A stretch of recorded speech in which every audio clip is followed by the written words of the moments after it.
Great. It looks we have a lot of people trickling in online now. There's a bit over 130 people. The numbers are steadily rising. Welcome everyone to the Beauties and the Beast Rivers at Risk webinar. We are happy you are able to attend this afternoon to listen to our wonderful lineup of speakers.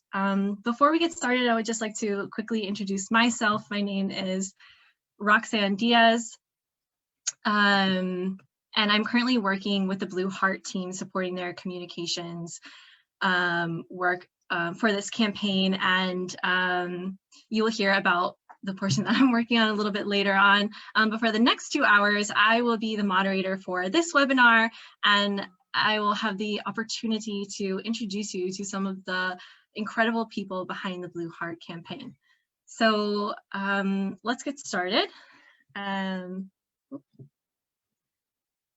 I can click over to my next slide. Okay, so today we have 5 presentations on our agenda.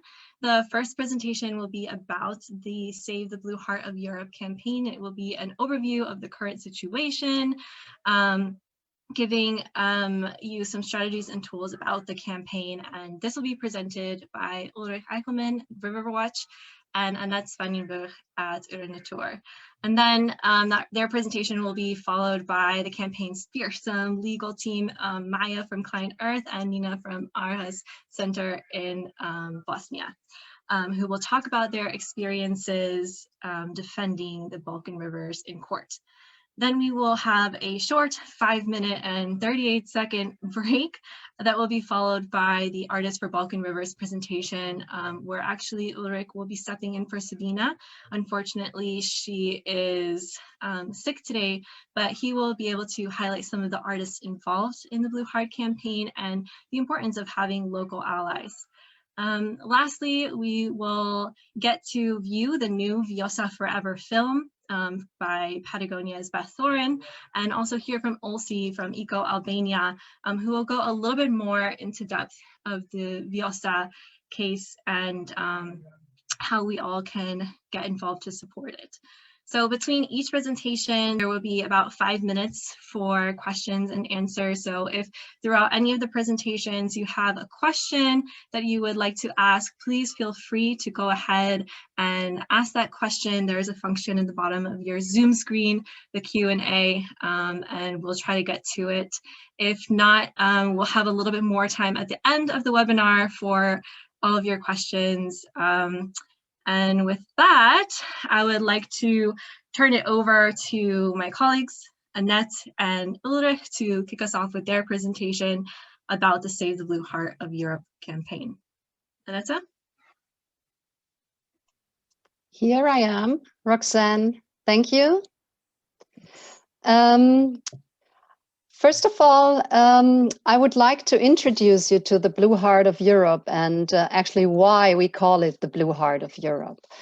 When we started this work about 10 to 12 years ago, we had a certain idea about the quality of the Balkan rivers, but and of course we had known about some of the, let's say, famous rivers, and of course we had been there, like Sava River or Neretva River. But we wanted to get the full picture. And that's why we commissioned a study to assess the quality, the hydromorphological quality of the Balkan rivers.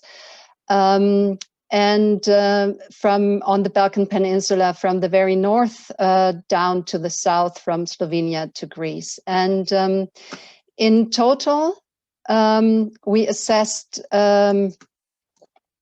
80,000 river kilometers, and on a scale from 1 to 5, with 1 being the most natural rivers and 5 being those rivers that are severely modified and destroyed, it came up that 25% of the rivers were near natural and another 46% of the rivers were slightly modified. And this was really stunning for us. Although we had known about we had sort of assumed the quality of the rivers, this was just beyond our imagination. And you will see later on why that is so. Just to present you a few of the beauties of these Balkan rivers, we have put a collection of pictures together, which I would like to share with you. So oops, why is it not working? Now, here we go. So this is the Tara River in Montenegro.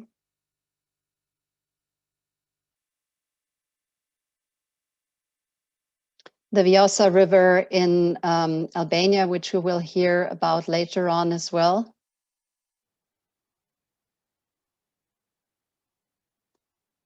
Then we have the Kravica waterfalls in Bosnia.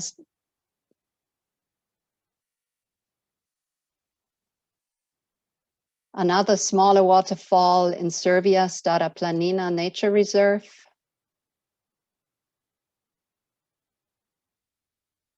The Neretva River. And the Sava River. And you can see that there is a huge diversity of the rivers. It is not only that we have intact upper streams of rivers, but for example, like the Sava River, that winds through the alluvial floodplains, we also have lowland rivers that are still very intact on the Balkan Peninsula. So that there is a huge diversity of high quality rivers on the Balkan Peninsula. And this map again shows it. This map is similar to the one I presented to you in the beginning. The difference is that on this map, you can only see the larger rivers. So the total amount of 80,000 river kilometers here is reduced to 34,000 river kilometers, just picturing the larger rivers. And still you can see that the predominant color is blue, meaning that most of the rivers are not or only slightly modified. And in comparison to that, you can see this map, which is showing the same size rivers in Germany. And you can see that the predominant color in this case is red. And if you would take the situation in other Western European countries, you would have a similar picture. So again, just to show you the stunning difference, this is the blue heart of Europe, the Balkan rivers. And this is the situation in Germany and other Western countries. And as you can imagine, the very intact rivers on the Balkan Peninsula also host an enormous variety of species, and among them also an enormous variety of trout species. For example, in the upper picture, you can see a marble trout. Here you can see a softmouth trout. And then we have another very interesting trout species. It's the Huchen, or the Danube salmon, which is very impressive, not only due to its size, which can be, it can grow up to 1.50 meters, but it also has a very interesting spawning behavior.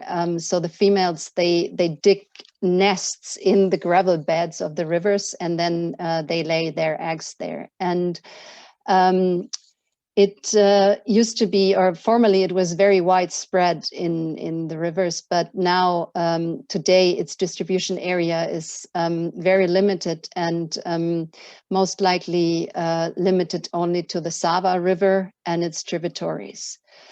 Again, when we started this work, we were aware about the diversity, or that there must be, we sort of knew that there must be a lot of fish species in those great rivers on the Balkan Peninsula. But also in this case, we we wanted to know more, and we wanted to have the full picture. So what we did was that we commissioned, again, a study on endangered fish species. And also in this context, the results were just stunning and beyond our imagination, because what came up was that that the Balkan Rivers host 113 endangered species. Another stunning factor is that there is 69 endemic fish species in the Balkan Rivers, and a few of them only live in very small stretches. And all in all, the Balkan Rivers are a global fish hotspot. And as you can imagine, it's not only fish that, of course, not only fish that live in the Balkan Rivers, but also other species like dragonflies, caddisflies, stoneflies, all kinds of insects. So the Balkan Rivers are a hotspot of freshwater biodiversity.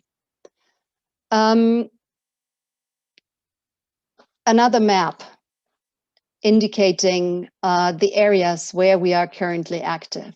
I want to show you that we are trying to cover almost the whole, many countries, and almost the whole Balkan Peninsula.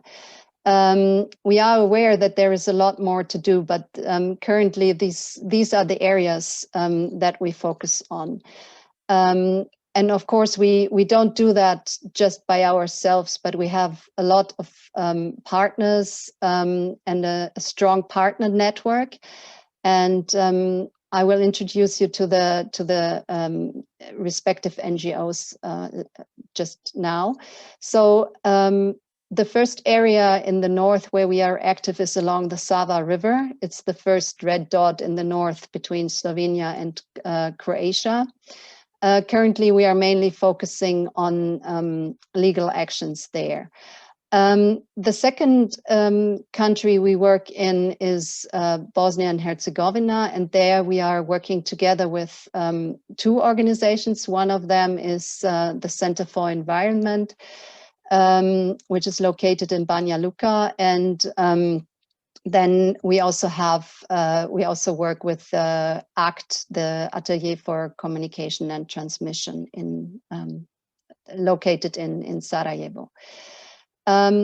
In Serbia, we are cooperating, or our partner organization is Right to Water, and currently the main geographical focus of our work is the Kraljevo region. In North Macedonia, we are working together with Front 2142. And the main focus in the past years was the Mavrovo National Park, but we are gradually also increasing our work area to whole North Macedonia. And last but not least, in the very south, we are working in Albania, mainly focusing on the Vjosa River, together with our partners, EcoAlbania. So, Uli, your part.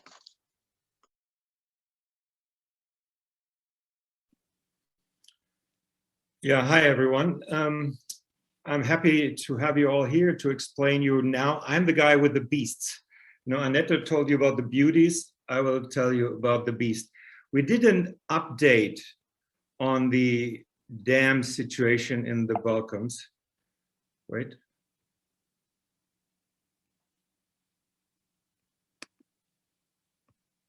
Yeah, so every 2 years we commission a new study to know what the situation is. Fluvius, Uli Schwarz and Fluvius is doing that for us.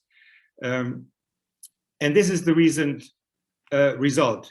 So everything that is red is planned, all these dots. And there's more than 3,400 between Slovenia and Greece that are in a planning position. 108 were under construction, and almost 1,500, the black ones, are operating. So that means almost every little stream is threatened by hydropower development. That is actually one of the strategies we have in the Blue Heart campaign. We try to create the big picture. So knowing the hydromorphology, for example, and this is now also an overview. And this map convinced a lot of people, even though those who are actually pro-hydro in a way, but they said this is too much. It's like the overdoses. And the question is not only how many, so the quantity, we asked also about the quality. Do they respect protected areas? Do protected areas protect rivers? And the answer is no. There is in overall almost 50% of all dam projects that are operating or planned are based inside protected areas, whether these are national parks or look at the Natura 2000 sites. You know, that is actually one of the major problems we have, that not even protected areas are protecting nature, and especially not rivers. So this is a consumption we are facing over the last 10 years. This number has not changed, the 50% or a little bit less. Then one thing I want to show you, because Uli Schwarz is doing that for us for many years now. We started like almost 10 years ago. And you see here, it's between 2012 and today's. And what you see is the rising number of the black ones. You know, we have a lot more dams now, and there's so many dams being planned in a way. But there is also, and that one thing you can see in the little line below, in the last 10 years, we have lost 1,800 kilometers of the blue stretches only of the blue stretches that have been destroyed by hydropower development. But there is a good sign here as well, and these are the yellow things. You know, the yellow, these are the ones under construction. That the construction reached the peak in 2017 with almost 200 projects under construction. And this number is going down ever since. I mean, it's still too many. Every single dam is too much, but I see this as our campaign and our joint efforts on national, international, local level is actually doing the job slowly, but it's doing the job. And what does it look like? All these dams are not, a lot of people think they're huge reservoir dams. No, it's a death by 1,000 cuts. This is a black catalog that we produced and that you can find on our website, like so many other things.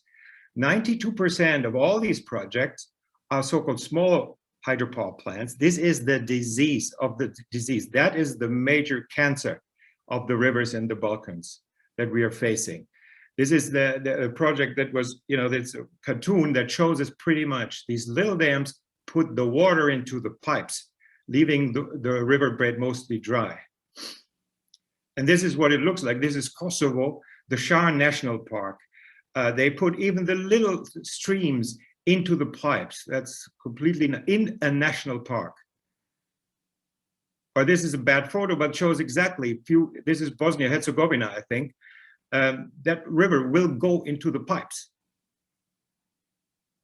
And another cartoonist saw the future in that way. You know, all these little rivers that we know might become pipes if we don't act.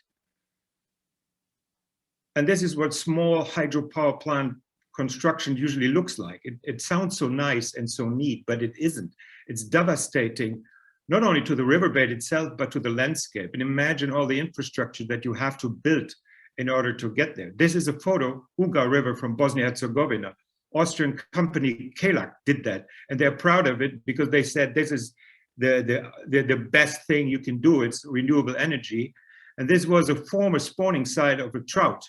And there's no water left for them. It's a little trickle, and the trout wouldn't come even up to this stretch anymore.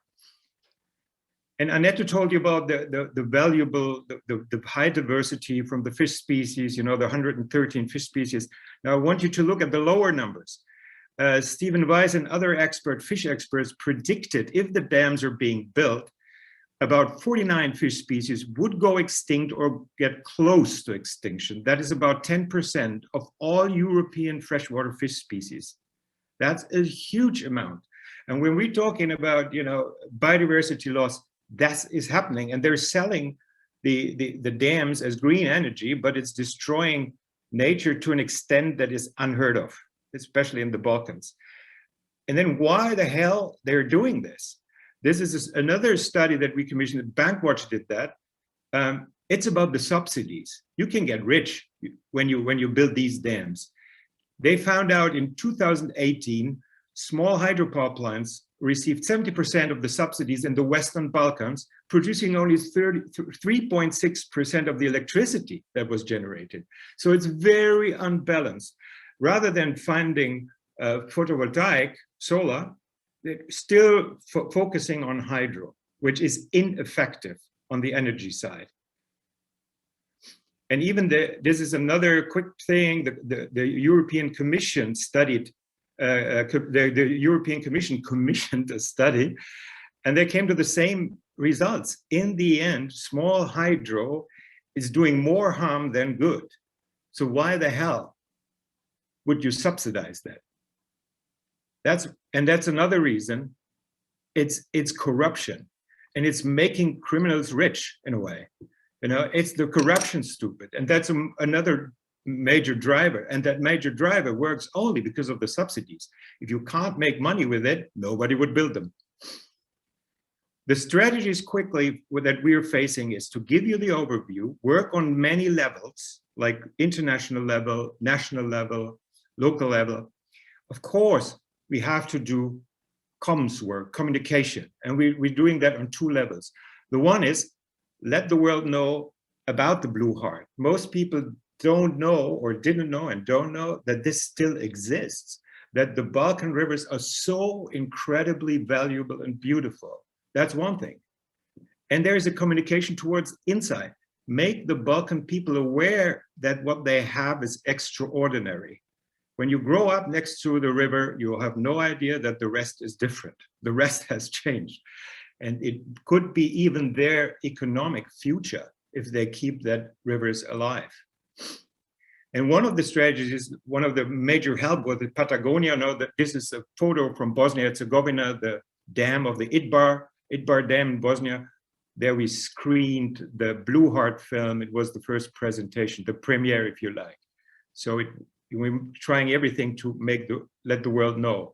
Or people like Leonardo DiCaprio helped us a lot to get, to reach out outside of our bubble. That's the problem we're facing. We're always used to our bubble, but we need to get out.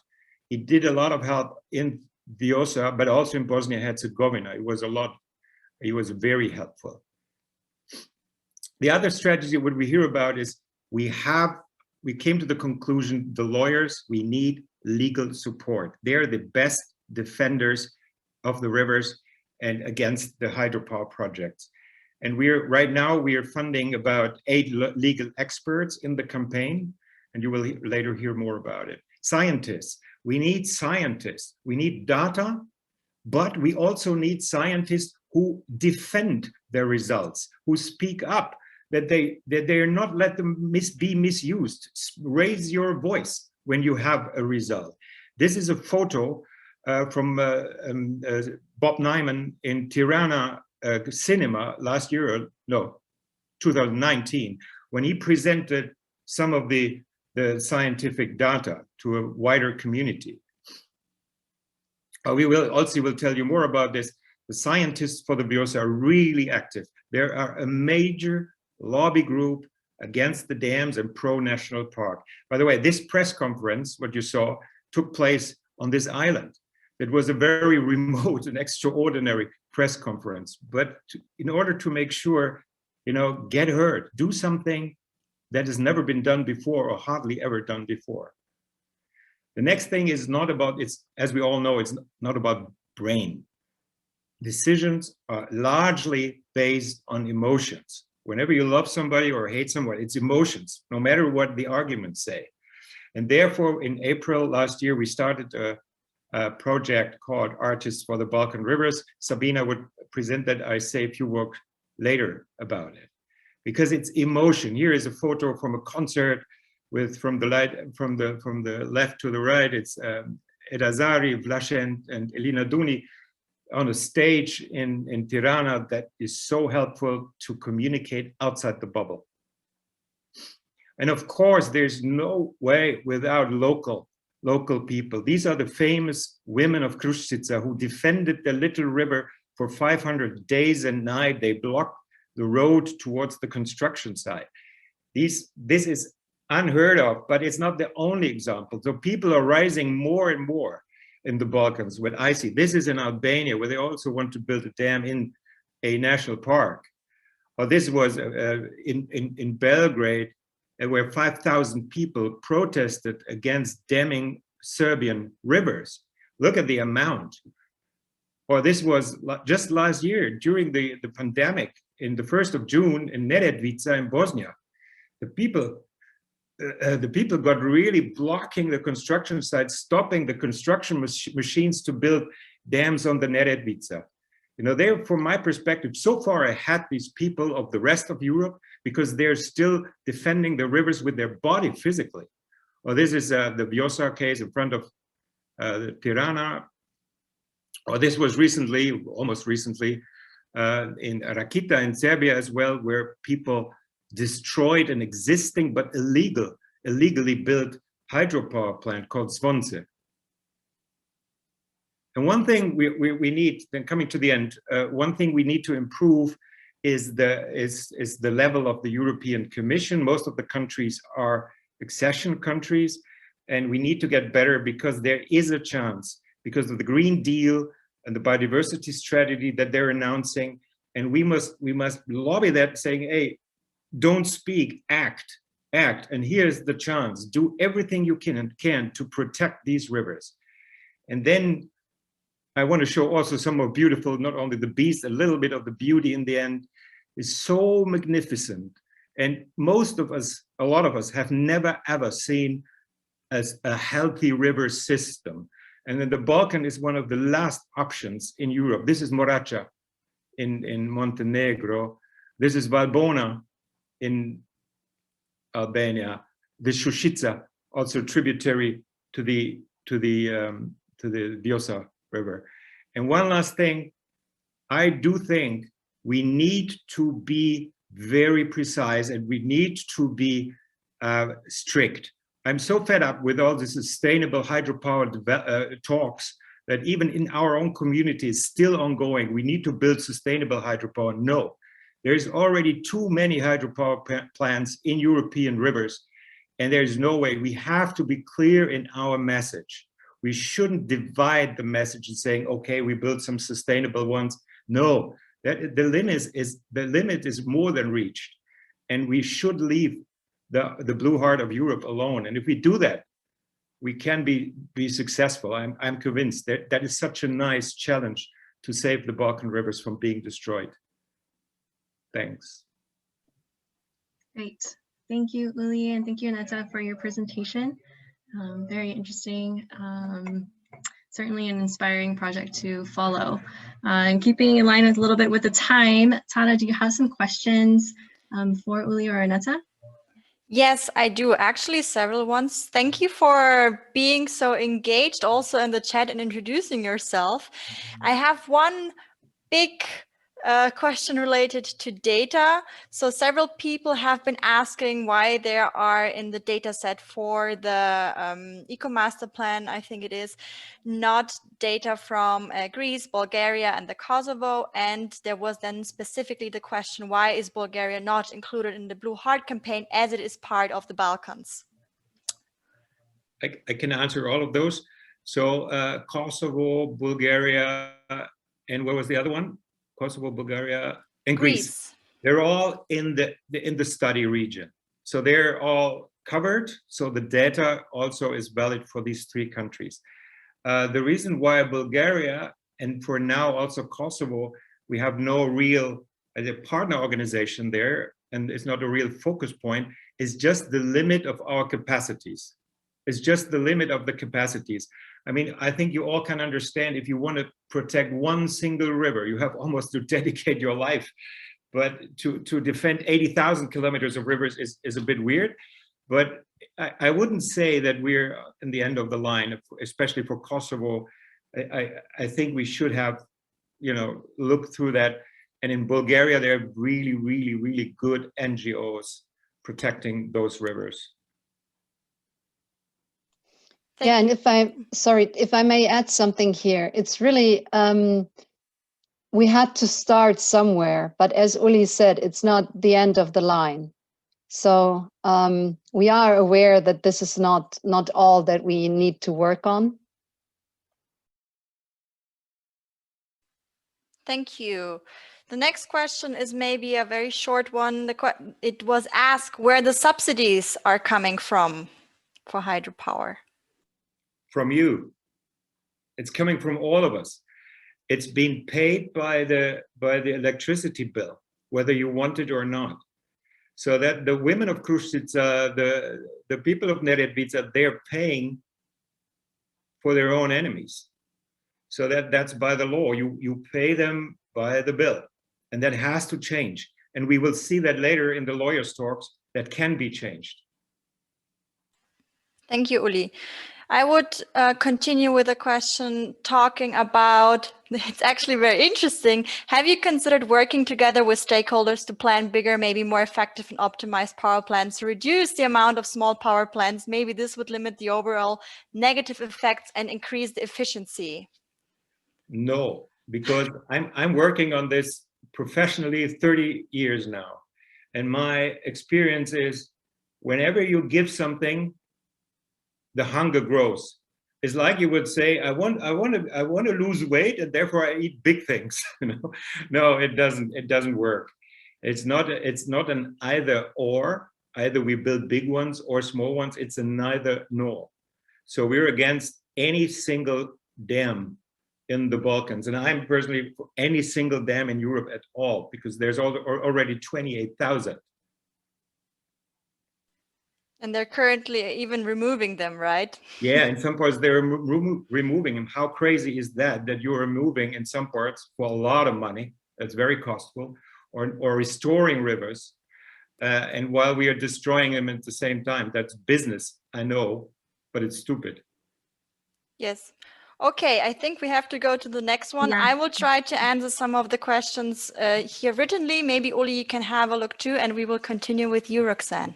Yes, thank you. Uli and Aneta, if you have some time, feel free to answer in the question and answer, or else again, we can, at the end of the webinar, go through some of these questions live. But up next, we have Maja and Nina. Let me prepare the slides for you and share. Great.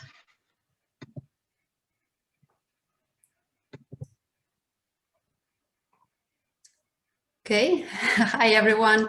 First of all, I would like to thank the organizers, Riverwatch and EuroNatur, for this really great webinar. And I'm very happy to be with you today and tell you more about the Lawyers for Rivers initiative.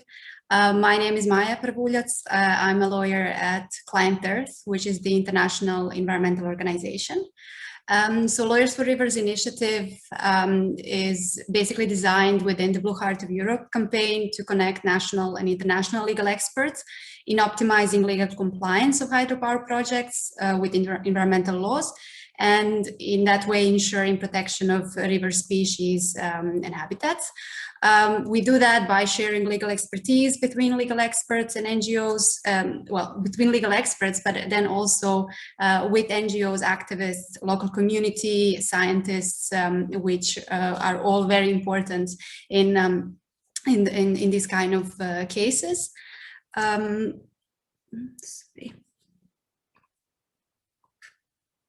Cool. Sorry for that. So what that looks like in practice.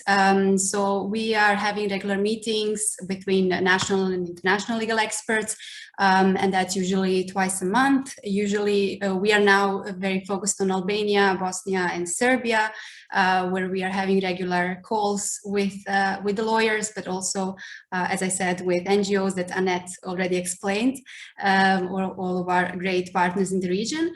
In those calls, we are discussing our legal intervention and exchanging legal expertise. And then eventually, of course, that is leading to launching cases before national authorities and courts and international bodies in case of when we identify non-compliance with national international laws. So I'm going to tell you something very about this international legal tools that we are using. I just want to emphasize that the international work is mostly very supportive to anything that is going on a national level and cases that are going on the national level. First of all, when we talk about the non-EU member states, we are relying a lot on the Energy Community Treaty. For those that don't know, that's an international treaty between the European Union and contracting parties, which are countries in the Southeastern Europe, which are Western Balkans and the Black Sea region. And that's the idea of the treaty is to extend the internal energy market of the European Union to the non-EU countries. And just because all the energy projects have an impact on environment and can have an impact on environment, it is very important it was important to include the pieces of environmental law inside of the treaty and ensure compliance with them. So one of the most important pieces of EU legislation is the Environmental Impact Assessment Directive. So the public can, in case of identified non-compliance, can send a complaint to the Energy Community Treaty, emphasizing on the national authorities that are breaching the law, which law have been breached. So far, we were within the complaint, we submitted 3 complaints for protection of Vjosa River in Albania, Upper Neretva in Bosnia, and protection of rivers in Serbia. And the outcome of that sort of interventions is can be a formal infringement procedure. So in September 2020, there was a great success that the Secretariat of the Energy Community actually opened a dispute settlement procedure against Albania, exactly because of non-compliance with the environmental law for the construction of hydropower plant Pocem on the Vjosa River. Our colleagues from Albania will later on, I think, tell you more about the river itself and its significance. The next legal tool that we are relying on a lot is the Aarhus Convention, and that's one of the only legally binding internationally piece of international law that deals with environmental democracy. Why I'm saying that is because it stands on 3 pillars, such as access to environmental information, public participation in environmental decision-making, and access to justice. I just want to emphasize that having access to environmental information is not really important just for lawyers and legal work. It's important for any one of us that want to live in a healthy environment. And then, of course, and we also want to know what is going on with the certain project, what is its status, what are the opinions of the competent authorities in the country, and also scientists in the country that are analyzing any kind of environmental impact. And of course, it's very important that because of those reasons, public is also participating in environmental decision-making and eventually having access to courts in case of non-compliance. And then the next legal tool, the Espoo Convention that we were relying on, again, also mostly for the non-EU member states. The convention itself ensures transboundary environmental impact. So any kind of, for example, energy project can have an impact outside of the one country borders. So especially that can be very relevant for hydropower projects, just because there's loads of rivers are transboundary rivers, like Vjosa that flows from Greece to Albania, Sava River, Danube, Drina, and so on.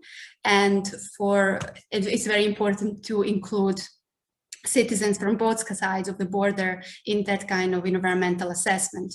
And so far, partners in Bosnia and Montenegro have already submitted information to the Espoo committee for the transboundary impact of the planned dams on the Drina on the UNESCO protected national park in Montenegro. And the outcome of those kind of interventions is the report or recommendations of the Espoo committee. And then a Bern Convention, as I see that most of you have a science background, which is really great, and you are definitely you already know that hydropower projects have can have a really significant impact on wild flora and fauna species and habitats. And that's why the Berne Convention plays quite an important role for non-EU member states, as it's an international treaty within the Council of Europe that actually tries to protect these specific, very sensitive species. And so far, within the campaign, 2 complaints were submitted, one for the Upper Neretva candidate emerald site in Bosnia, and then Vjosa River in Albania. And the possible outcomes of those kind of interventions is, again, the recommendations from the standing committee. And when we talk about the EU member states, of course, the best place to rely on is definitely the European Commission in cases of breach of the union law. So people can send complaints to the European Commission describing infringement of the union law or by the national authorities, and also detailing any steps already taken to obtain redress. In comparison to the tools that I already mentioned to you now before, this one is definitely stronger, because beyond the formal infringement procedure, the case can go to the Court of Justice and actually have like a strong financial penalties. For our future work, the Lawyers for Rivers initiative is definitely will continue to bring national and international legal experts together in knowledge sharing and capacity building, in ensuring the compliance with environmental laws, and of course planning to expand the cooperation in other countries beyond those that I just mentioned, and so where these opportunities arise. So I know there's been a lot of legal talk from my side, but I'm quite sure some of you would be interested in knowing more. So if that's true, please save the date for the upcoming webinar on 29th of April, where my colleague Małgorzata Smolak will tell you more about the toolkit on international and EU laws for protection of rivers. So we will share more through our usual channels, but I would like you, if you already would like to, you're not connected through Blue Heart Facebook groups and something like that, you can already email our colleague from EuroNatur. Sorry, that was a previous slide. Roxanne, if you can go back one slide, so that my colleague Amelie Huber from EuroNatur, you can already express your interest by emailing her. Thank you.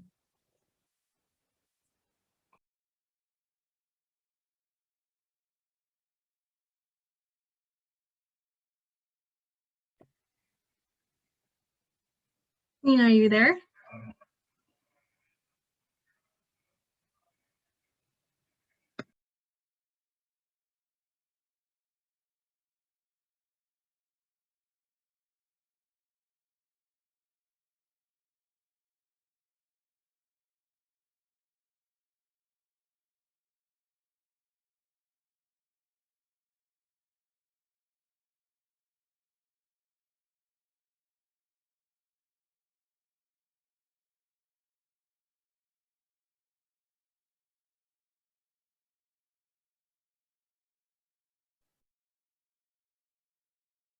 Hello to everyone. My name is Nina Kresevljakovic, and first of all, I need to apologize because my camera is turned off. I have chickenpox and my face is covered with red rash, so I think that it's better for you to look at my presentation rather than my face. My presentation contains beautiful photos of Bosnian rivers, so I think that you will enjoy. I work as legal advisor in Aarhus Center in Bosnia, and I'm the one of the lawyers who work on Lawyers for Rivers project.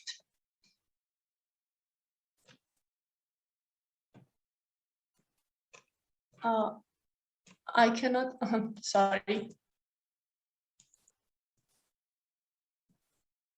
Sorry for this. On this slide, you can see me and my Lawyers for Rivers colleagues, Emina and Rajib from Bosnia, who are working with me on protection of the Bosnian rivers. We are working together on this issue almost 2 years, and we are constantly in contact with each other, but also we have regular Skype meetings with our wider Lawyers for Rivers team from Germany, Austria, Croatia, Poland, and Belgium. On those Skypes, we together make plans how to protect rivers in Bosnia. So now I will present our main success in this very important battle.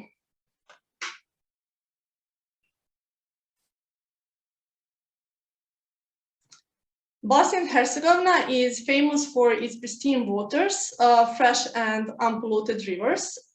Fresh water is one of most valuable resources of our country, in which we have 244 rivers. But as always in every fairy tales, there is bad guys, and those bad guys called investors want to construct over 400 small hydropower plants on Bosnia rivers, which means that we will have small hydropower plants on every single river.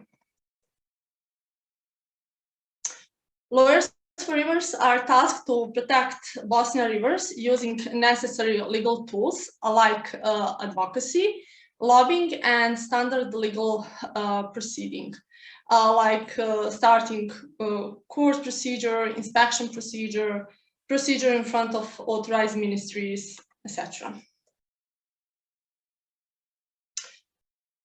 When we talk about advocacy, Lawyers for Rivers held over 30 meetings with members of parliament, political parties, and authorized ministries with one purpose, and that purpose is adoption of Declaration on Protection of Western Balkans Rivers by our institution. Namely, environmental NGOs from Bosnia with other partners from Western Balkans country had prepared this declaration on one international conference in 2019, and in June 2020, House of Representatives of the Federal Parliament adopted this declaration. But this was not the end. They also adopted conclusion proclaiming moratorium on construction of new small hydropower plants on the territory of entire federation. And in February 2021, People's Assembly of Republic of Srpska adopted the declaration as well. So right now, our whole country, which is very complex because we have 2 entities, 1 district, 10 cantons, pledged to ban construction of all new small hydropower plants, and also there is obligation for revision of all issued permits for small hydropower plants. And what this declaration and parliamentarian conclusion means? First of all, that means end subsidies of small hydropower plants. One of key reasons for investors' interest in small hydropower plants are subventions, which are a legal commodity for renewable sources of energy in Bosnia. And because of this, we insist that subsidies need to be cancelled for new small hydropower plants. Second thing is the fact that all concession agreement needs to be reviewed and new concession forbidden. This is also important because some concession agreement is expired a long time ago, but no one canceled them. And based on those expired concession agreement, investor issued the rest of permits needed for the construction. And moratorium of new concession is important because if investor doesn't have concession, he couldn't issue any other permit as well. Third thing is the fact that federal parliament give government the deadline of 3 months to change whole legislation, and in this way to make possible implementation of declaration and this conclusion in practice. This is pretty unrealistic because there is no possibility to change laws in that short period of time. But we started to work with the government and ministries on changing bylaws, which is more likely to happen in the short term. But those bylaws cannot forbid construction of small hydropower plants, but it can make conditions for issuing permits more complicated. For example, we work on bylaw in which is prescribed that investor will need environmental impact assessment for all small hydropower plant over 150 kilowatt, and before was over 1 megawatt. But we can expect ban of construction small hydropower plants only in case when laws change, and right now we are working on that as well. First of all, we need to change law on concession, because if concessions are forbidden for small hydropower plants, in that case, investor cannot issue any other permits as well. When we talk about legal tools that Lawyers Forever use in their fight against small hydropower plants, it is important to emphasize that we constantly need to send requests for information to the institution in purpose to get permits or some other documents that we need, because institutions in Bosnia do not have practice to publish relevant information on their website or some other way. Because of this situation, until now, we were sent 50 requests for information, and often we have problem to get those informations in time, and then we need to send appeals. On the other hand, most investors do not act in accordance with the law, like in cases when they started construction before they get permits, or in cases when we already have constructed small hydropower plants, but investor leave riverbed without water at all. In those cases, we send requests to inspections and or press criminal charges. And until now, we sent 10 requests for inspection and 5 criminal charges. When we get or requested permits for some small hydropower plant, then we start in court procedure against those permits. In most cases, those permits were issued on illegal way, and this is the reason why we started 25 court procedure related to 50 rivers. Until now, we got 6 court decisions with a positive outcome, like for Vrhominska, Upper Neretva, Buna, and Kruščica rivers. The first case that I will present today is Buna case. On beautiful and pristine Buna River, investor planned to construct 2 small hydropower plants. Although Buna is listed in the registry of natural resources of Herzegovina-Neretva canton, and many different types of fish live and breed in Buna River, like soft-mouth trout and endemic trout called lavatica. Both species are particularly endangered in BNH. A few years ago, NGO from Mostar called Majski Cvijet, or Mayflower, pressed charges against environmental permits because authorized ministry did not organize public hearing in accordance with the law and Aarhus Convention. And also ministry did not take in consideration the comments that comes from NGOs and other experts who were against this destructive project. At the end, court rejected environmental permit as illegal, and ministry started disciplinary procedure against authorized public servant who issued the environmental permit. This case is not over yet because investors sent new requests for environmental permit, but Parliament of this canton started procedure of revision of concession agreement for this case, and now we are expecting positive outcome for Buna River. The second case is Doljanka case. Investor planned to construct 2 small hydropower plants on small Doljanka River near Jablanca city in Bosnia. The situation with Doljanka is similar to Buna case because Doljanka River is a home to endemic species of trout called glavatica, which is critically endangered in Bosnia, like I said before. Also, River Doljanka is listed in the registry of natural resources of Herzegovina-Neretva canton. But all of this was not enough to prevent issuing of environmental, urban, and construction permit. In 2017 and 2018, informal group of citizens pressed charges against all those permits because they were not included in public hearing in accordance with the law and Aarhus Convention.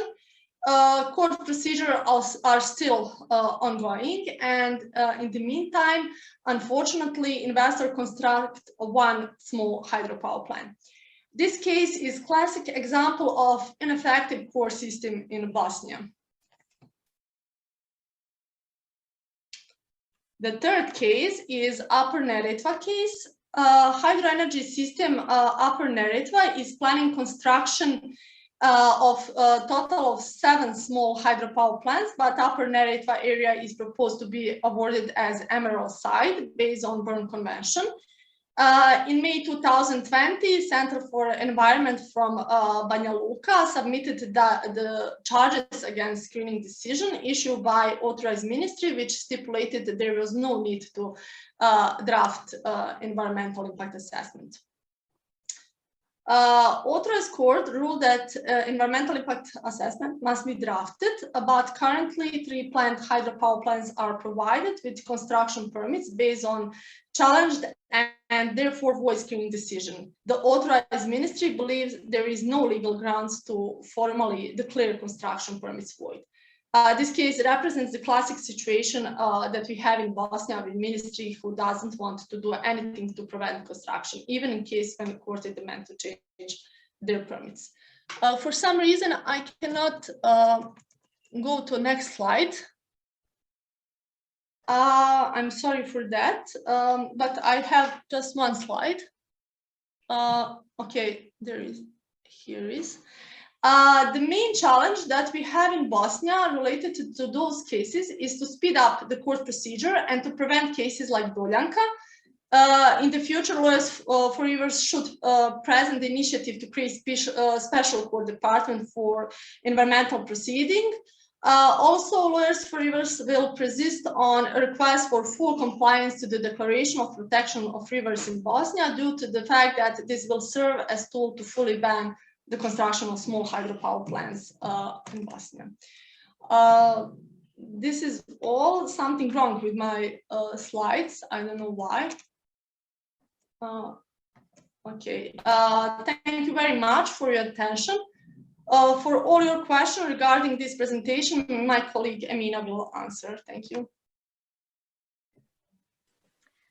Thank you, Maja and Nina, for the wealth of information. And personally, I thank you for defending the rivers there in the Balkans. Tara, do we have a few questions for them? Yes, we do. So one of those is if the EU lags behind regarding declaring legal personhood to rivers, can you see any possible change for that? It's a difficult question. Yeah, it's a very good question, but indeed very difficult. And I think we would have to wait and see. And I think public and citizens are those who need to advocate for that before the EU institutions. And I think quite a few NGOs are trying to do that. So yeah, let's hope that something like that happens in the future. And then I was having the question about how the EU law that is valid for the European Union can be applied to non-EU countries. How can we make pressure for that? That's also very interesting. Well, currently the best resource for that is definitely the Energy Community Treaty. So, but that's only when we talk about the energy projects. So that's the treaty that actually has a certain legal framework that non-EU member states need to follow when it's about the environment. And one of the strongest legal tools is the Environmental Impact Assessment Directive from the EU, and also Strategic Impact Assessment Directive. So unfortunately, these are those with the strongest impact at the moment for energy projects. But of course, most of them are candidate countries, so there is no really legal obligation at the moment for them to already apply all the laws if they become member state at some point, but there is definitely a political obligation through accession agreements. Thanks. Maybe one more short question, Tara. No, I think it's fine. I'd like to add one thing here. Just maybe, to get a feeling how this is. Nina was mentioning that we have the international legal expert like Maja and Gosha, they're 2 people. And then we have country teams like in Bosnia, in Serbia and Albania. And we are communicating and they're communicating among each other. And I think the mixture between the international legal experts and the national legal experts on the ground. That is what is so great about this project, and where I do see a lot of potential to actually stop many of these hydropower projects in the end. And it's a cool, I really like it. And I think this is something I've never heard anywhere else, that there's a systematic project and systematic approach to focus on it, and to really focus on the issue. Great. Well, thanks again, Maja and Nina. And I think there was one question that I tried to reply in the chat, but it was about this upcoming webinar. Yeah, it's going to be a discussion about a toolkit that also international expert Małgorzata Smolak prepared on EU and international laws on the protection of rivers. So it's going to be quite a lot of legal talk, but I think it's going to be interesting for everyone. We will promote this event soon also on our social media channels and send invitations out. So if you're interested in the legal battle or you need help yourself, you're very welcome to join that webinar. Super. Thanks. And if you have any more questions for Maja or Nina, just feel free to ask them there in the Q&A. Might have some time at the end of the webinar to answer them, or they may answer them just there. But now we're about halfway through the webinar, so we're going to take a short 5-minute break. And in that break, we'll feature a artist for the Balkan Rivers, the band Insane and Sun. So enjoy, and we'll see you back in 5 minutes. Thanks.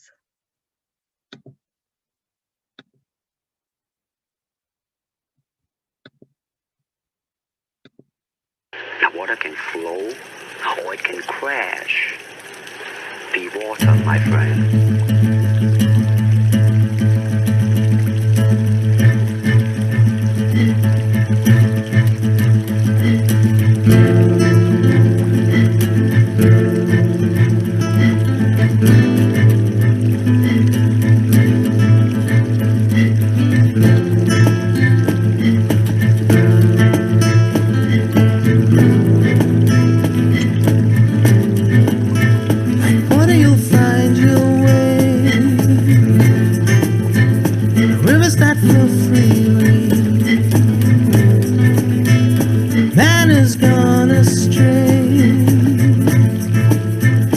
Nature has created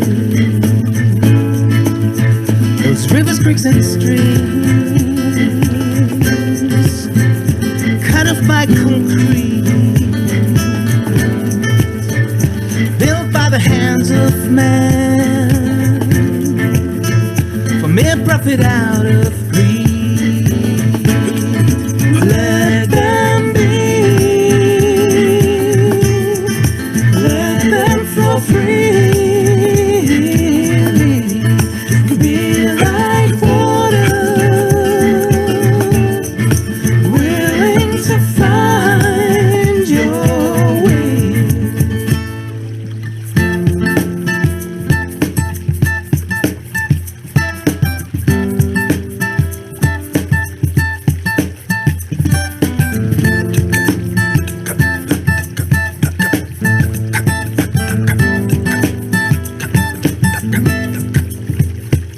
Stop the flow of time, trying to take away what's ours, but people they're rising up, waking to the call of nature. Those rivers, creeks, and streams, cut off by concrete, they're built by the hands of man, for mere profit out of greed. Let them be, let them flow freely, be like water, willing to find your way. Let them be.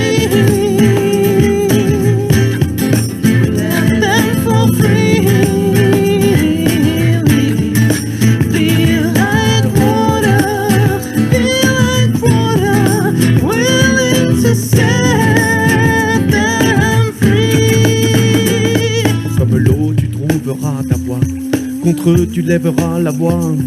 Tu vois, c'est toujours le même chemin que prend l'histoire.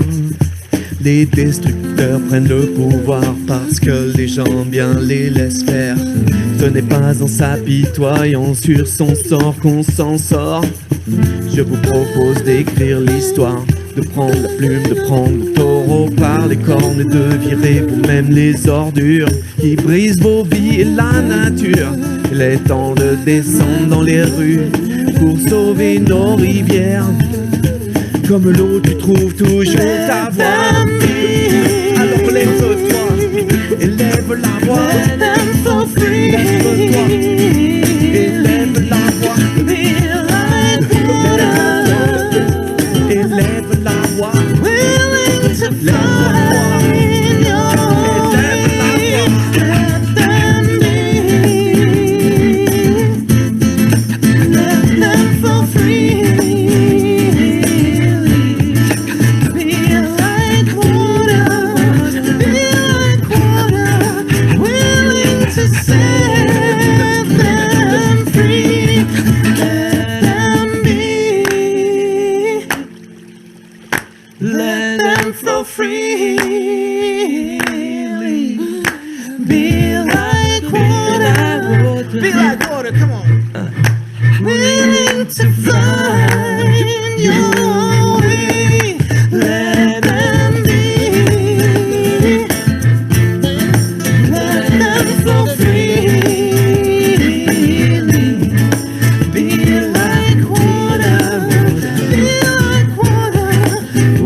Awesome.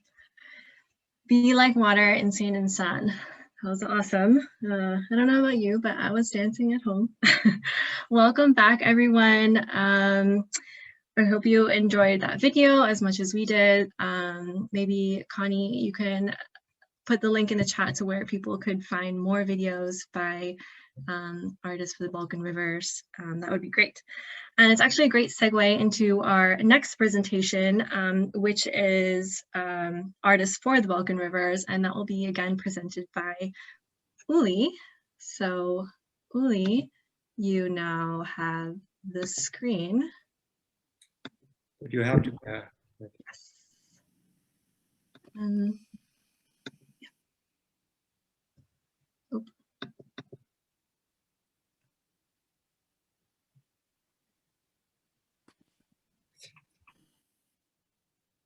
Oops. It says my video can't start. I don't know why.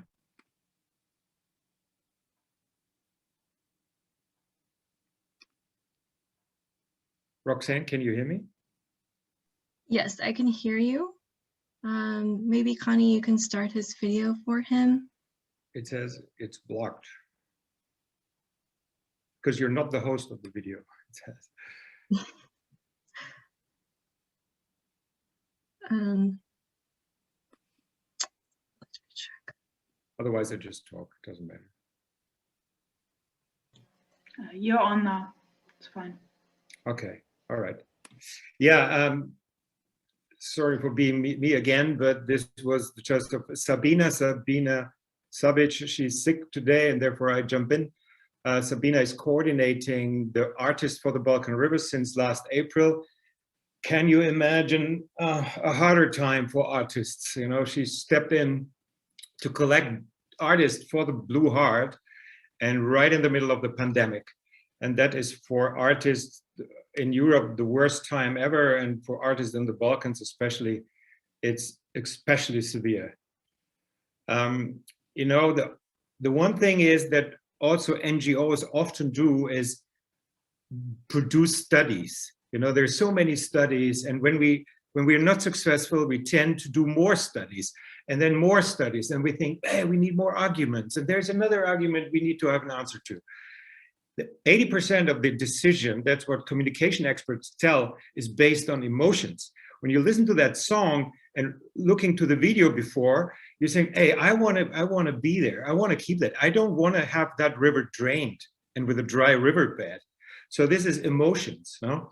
And that's what we are trying to do for a longer time. This is, for example, a concert some years ago in Albania for the Vjosa.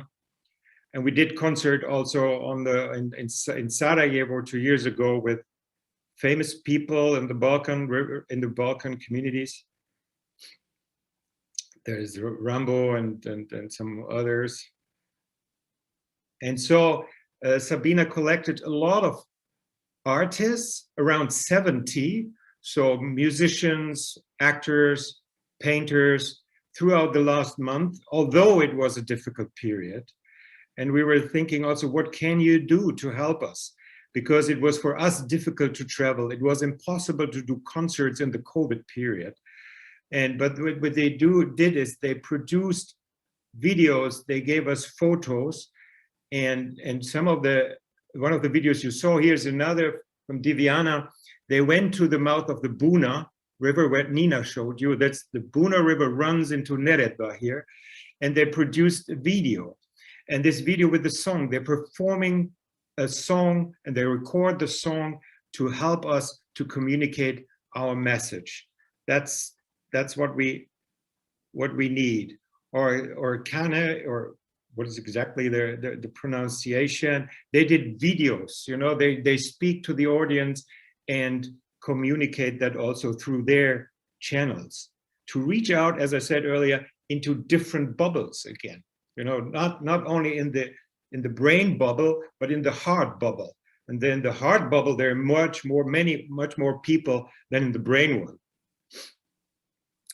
Or, you know, photographers went out and created images that we haven't seen so far. Normally, when you photo a river, you do it the usual way, whether it's beautiful or not, but the artistical way is also important. Cartoonists, I added also some cartoons in my presentation a bit earlier. Oops. Yeah, this is about it. All I wanted to get the message across. I also think if you are working on similar issues, don't forget the emotions. You know, think about it. What would you love? It's not only that you know, if you know all the details, all the facts, every argument causes a counter argument. Hydropower ruins, but hydropower is better than this. No, it's not better than this. So you end up in an endless chain.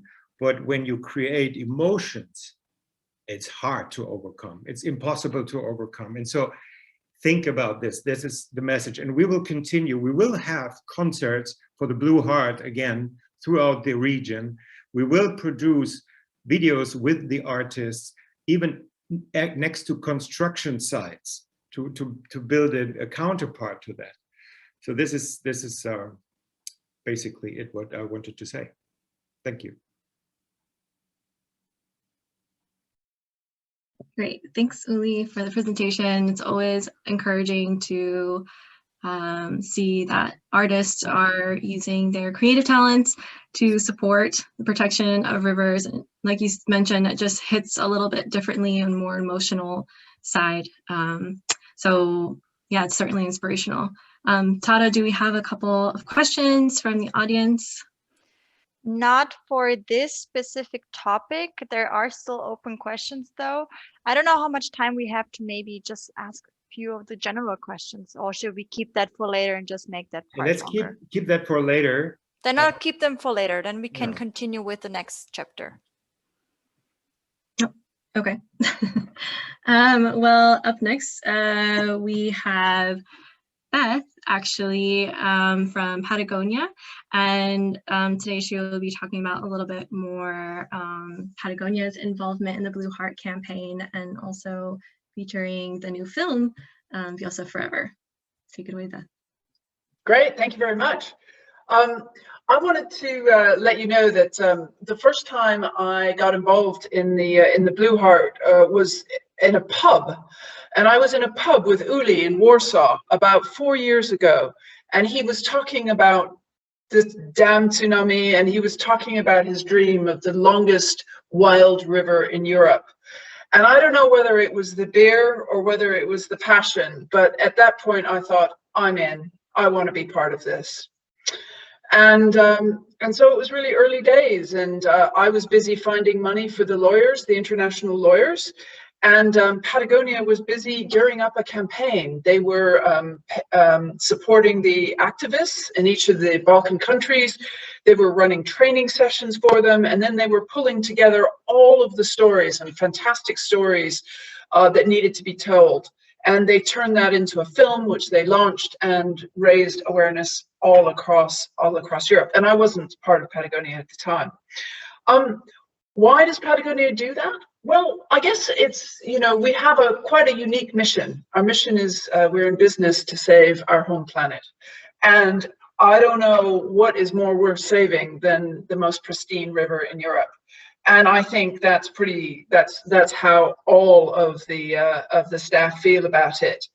And when we heard about the possibility of a Vjosa National Park, the staff was electrified, and they said, we want to get behind this. And so taking money out of nowhere and money that we didn't have, we just moved and shaved budgets so that we could create the film that you're about to see. And then we wanted to do a campaign in Europe so that we could get European pressure and external pressure on Albania. And then we also wanted to do a campaign within Albania, and we're working with EcoAlbania on that, to get the politicians to be talking about it and to ask questions. What's happening to the Vjosa National Park? So we had fantastic plans, and we told them to our chief exec in the States, and his response was, that's all very nice. What else can you do? That's not good enough. So that's the kind of support, and that's how Patagonia feels about the blue heart of Europe. We're in it for the long term. We want to see a success. And with that, I'd like you to enjoy the film that we're about to show you. Thank you. Thanks, Beth.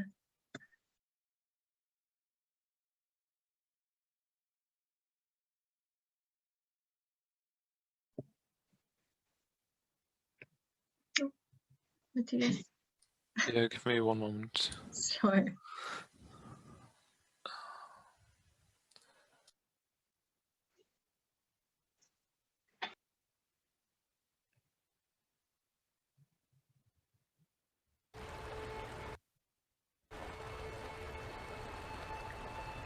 Nuk duam të na prishet Vjosa, nuk duam hidrocentralin, nuk duam të na prishen tokat. The Vjosa in Albania is the last wild river in Europe, and there really is nothing like it. The river and its tributaries flow freely from the mountains in Greece to the Adriatic coast in Albania without any artificial obstacles. Though for years, the entire river system has been under attack by dam projects, which, if constructed, would destroy this natural environment, flooding some parts of the valley while leaving others dry.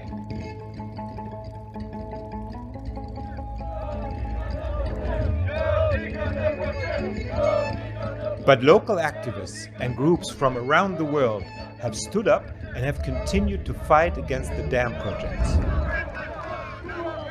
Through both protest and legal action, we have successfully halted 2 major dam projects, but the Vjosa is not safe yet. It still takes just 1 dam to lose the entire river. This tells us that we have to do something. And for the Vjosa, we are aiming to protect it and to declare it a national park, which would be the first wild river national park in Europe.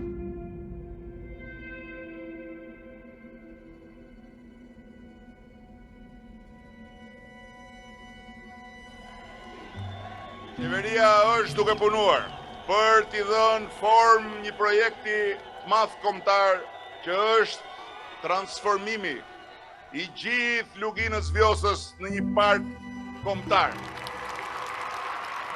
Albanian political leaders have announced the intent to stop the dam projects and to establish a national park instead. But until now, these promises are empty words.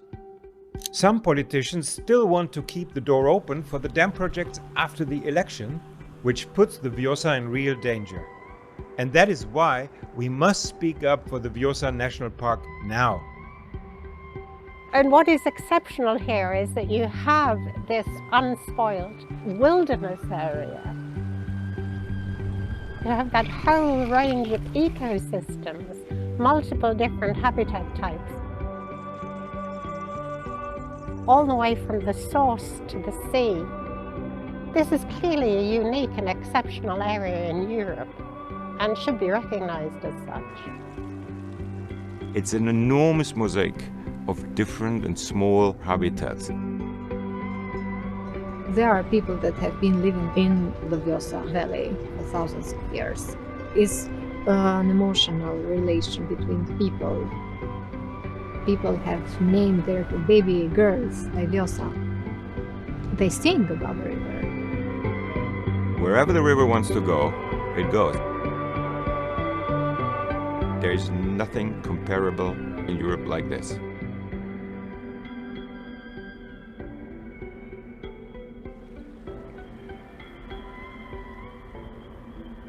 In this particular case, we're looking to protect not just the upland areas, but also the whole river ecosystem, the watershed, the tributaries, and especially the floodplains. In some cases, those gravel beds are going 2 kilometers across. I mean, these are spectacular places. Lumenjt janë korridor për emigrimin e llojeve. Kështu që duke ndërprer lumin me një digë, ky korridor nuk është më. Me habitate, me lloje, me gjitha këto vlera humbasin. According to an opinion poll that was conducted in December, 94% of the Albanian people are in favor of a national park. So this is the will of a majority of people that also should be heard. I've been working 6 years in this fight, in this campaign, and we never give up. This is a rare opportunity to really protect one of the last wild big rivers. This would be an asset for Europe, but also a contribution to global conservation efforts. Imagine such a national park on such a dimension, the whole river system.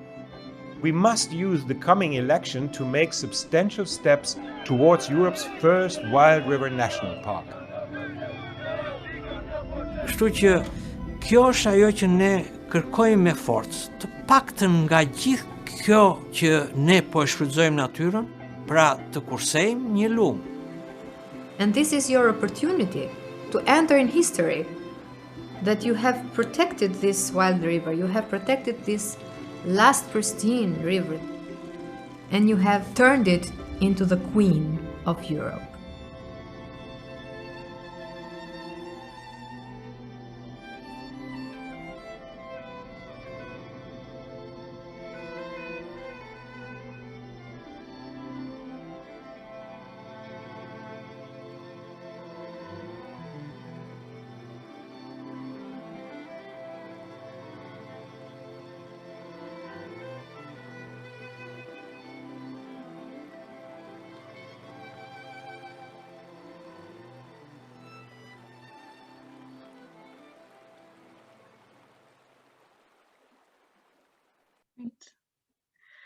Thanks, Beth, for being here today and letting us know a little bit more about Patagonia's involvement. And thanks for your continued support in this campaign. And what a beautiful video. We will share the link in the chat if you all want to view the video again, or also share it on your social media accounts to show your support for the Vjosa National Park now. But what we would like to do next is go into our final presentation for the afternoon, and I'd like to turn it over to Olsi from EcoAlbania, and he will share a little bit more about the Vjosa National Park. And so, Olsi, give it away to you.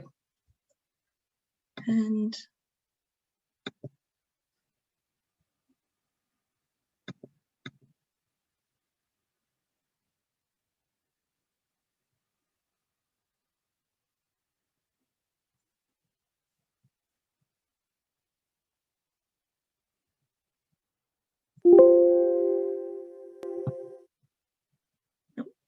Olsi, you can't hear you. Okay, now I think you're hearing me. Yes. Hi, everyone. So most of the things regarding the Vjosa are already said, but I will try to jump or to dive into, or let's say, like, I will try to make a zoom in into the Vjosa case alone, which, as a matter of fact, is one of the key areas where the campaign Save the Blue Heart of Europe has been focused mostly.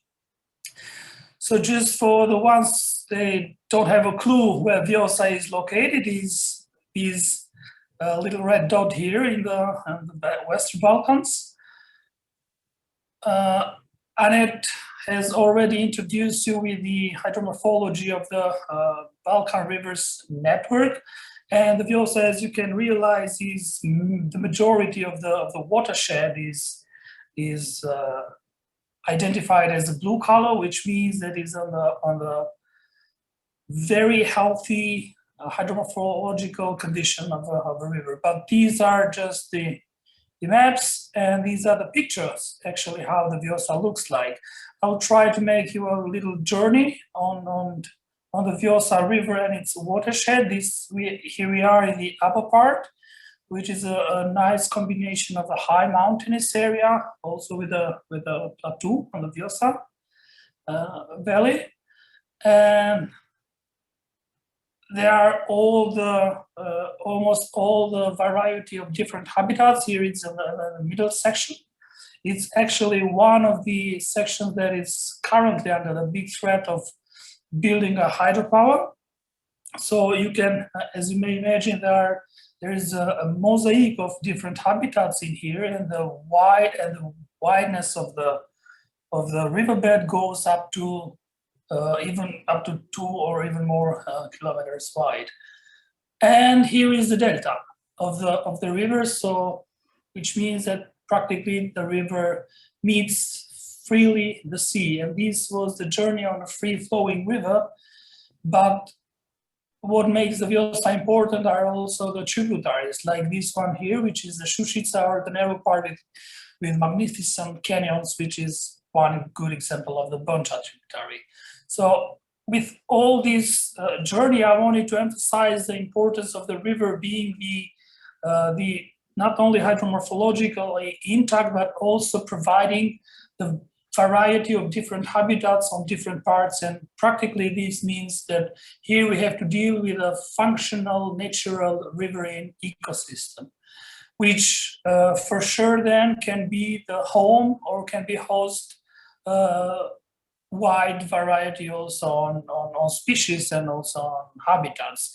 So the latest research on the Vjosa shows that almost 45 species have been registered for the first time on the Albanian register for flora and fauna. And Vjosa actually represent almost 80% of the biodiversity of Albania on different taxa. These are just a few species that have been registered and discovered only recently by a large group of scientists, which are insisting on doing research on the Vjosa in order to get or to increase the bunch of the arguments why this river should be protected and preserved. And there is also a new species for science, which makes it even more important on scientific perspective. Here it is a Vjosa watershed. And The big threat, as has been already mentioned, are the hydropower. So in the Vjosa, there are some of the small-scale hydropower are already in place. There are also many others that are under construction on the tributaries, but I would say the biggest threat currently are the large-scale hydropower which are planned in the Vjosa main course. Two of them are concessions already given. So we are talking about Kalivac hydropower and Pochem hydropower. And this has been also one of our main focus on the opposition to these dams.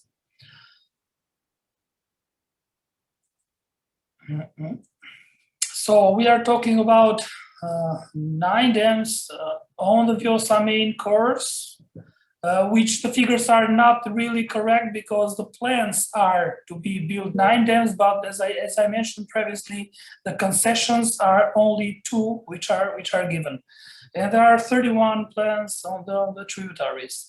So I will jump a little bit also to talk about more of what we have done in regarding the Vjosa issue. So Vjosa has been part of the Save Blue Heart of Europe campaign since the very beginning. And the very first step we did is to have or to establish communication bridges with the local communities along the river. And within this regard, we have started a tour on almost all the regions, all the villages and the towns and cities on the Vjosa River. Here we are as a good example in Premed when we started. So it was just to inform the local community about the plans and about the dams. And the weird thing in this case actually was that practically the majority of the local community didn't have any clue of what will happen in the next years with the dam plans on the area next door to them. So here we are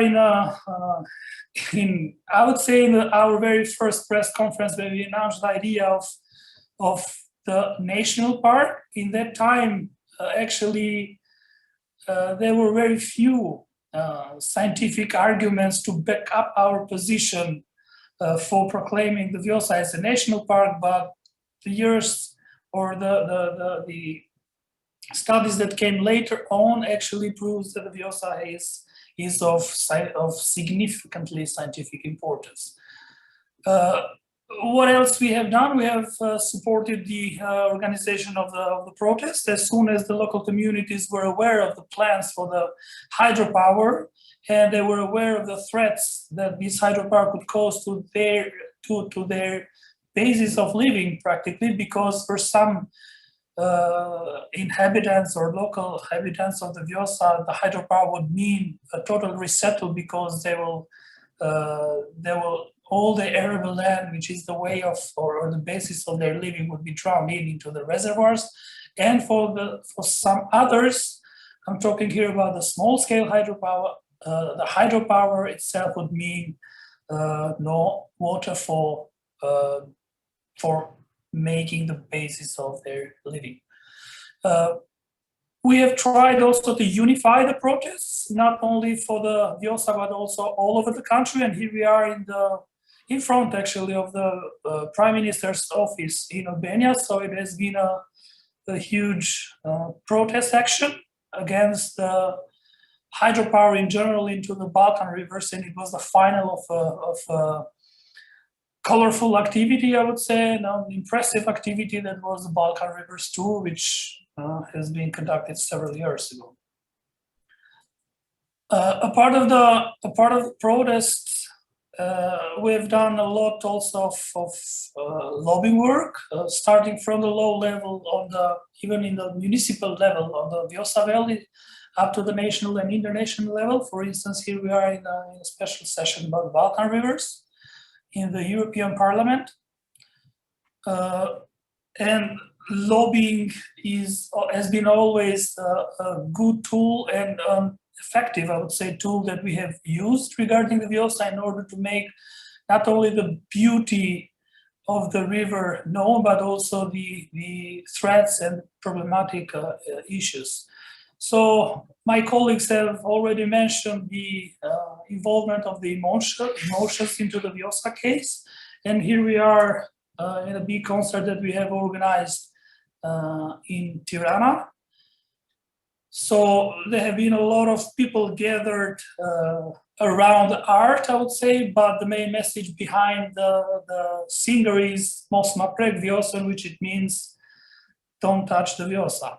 So it's always easy to communicate the message when you are involving, when we are aiming to involve also emotions. And this has been also used into the Vjosa case. The other tools are the legal tool. So our legal team and partners have already mentioned some of the conventions or the legal mechanisms that we have used. So just as brief information, Vjosa case is already an open issue into the Berne Convention. So Albanian government has an open issue into the Berne Convention regarding the Vjosa, and more precisely regarding two large hydropower, Pochem and Kalivac. We have also sent the compliance or the complaint into the Aarhus Convention compliance mechanism. Energy community has already mentioned by Maja that it can be considered as a success as soon as the case is open for Albania, but in parallel we have used also the domestical legal mechanisms, starting from the simple administrative complaint up to the litigation process into the court. So the Pochem hydropower plant has been one of the first environmental cases ever that went into an administrative court in Albania, where the sued, let's say, party were the NGO and the local community.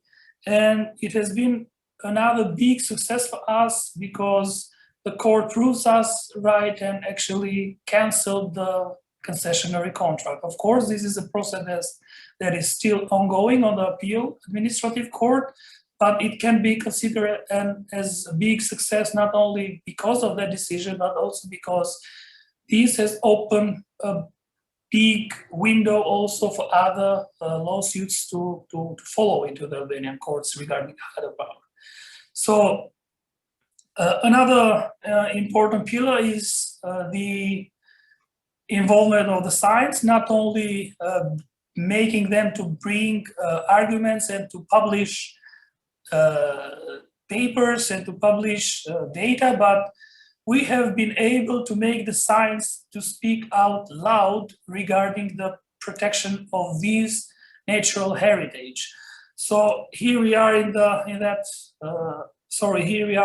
press conference that it has mentioned previously by my colleague, by Uli, but what I also wanted to mention here is that the scientists are not only giving the messages, the scientists are not only producing data, scientific data, but the seriosity of their insistence is also that they obviously they are willing also to have their persistent standing by establishing a research center in the middle of the Vjosa or in the midsection of the Vjosa close to Tevelena town. So there is already established a research center. It's actually a product of a wide cooperation between different universities in Europe, and which they are practically backing up the University of Tirana, which is the main driver on this campaign. So here we are in the inauguration of this scientific center, and with a special attention and support also of the President of the Republic of Albania. After this inauguration, I would say, event of the Vjosa Research Center, by involving the Albanian president, this means that we have aimed to involve also the politics. And as soon as the Vjosa is being part of the political discussion, there have been a back and forth of tweets and reactions between the Prime Minister of Albania and the President of Albania. So this has obviously created a sort of wave of political discussion, and this has made the Prime Minister Rama to have his commitment on proclamation of the Vjosa as a national park.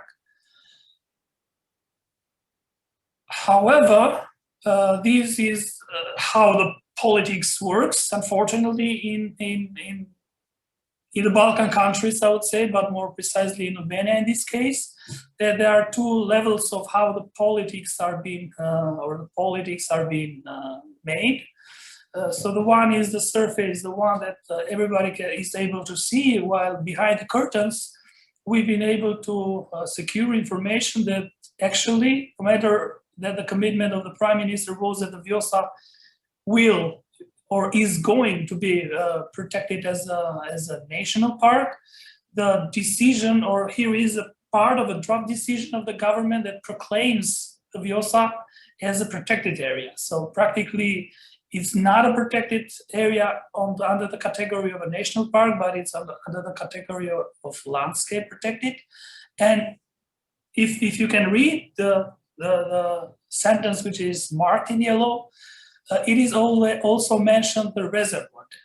So practically this has been a disappointing information for us, but the root of all this is on another parallel process that has started a couple of months ago, which has been the process of revision of the entire river or entire protected areas network in Albania, which actually allows not only building hydropower on the areas which are already protected, not only allowing any other development projects in the areas that are going to be part of the protected areas, but here, if you can see my cursor, is the delta of the Vjosa area, which is already part of the protected areas network in Albania. It's a category 5 according to IUCN standards and according to our domestic legislation.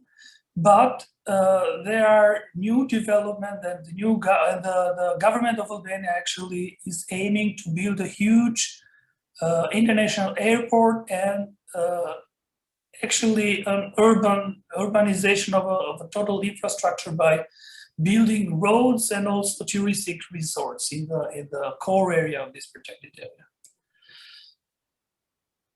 So Vjosa, as I mentioned, is a unique river ecosystem or unique river system in total. So it's not only the 280 kilometer as a river main course, but together with its tributary, it goes up to 300 river kilometer network that is still represent the intactness of how a viable river can be and can function.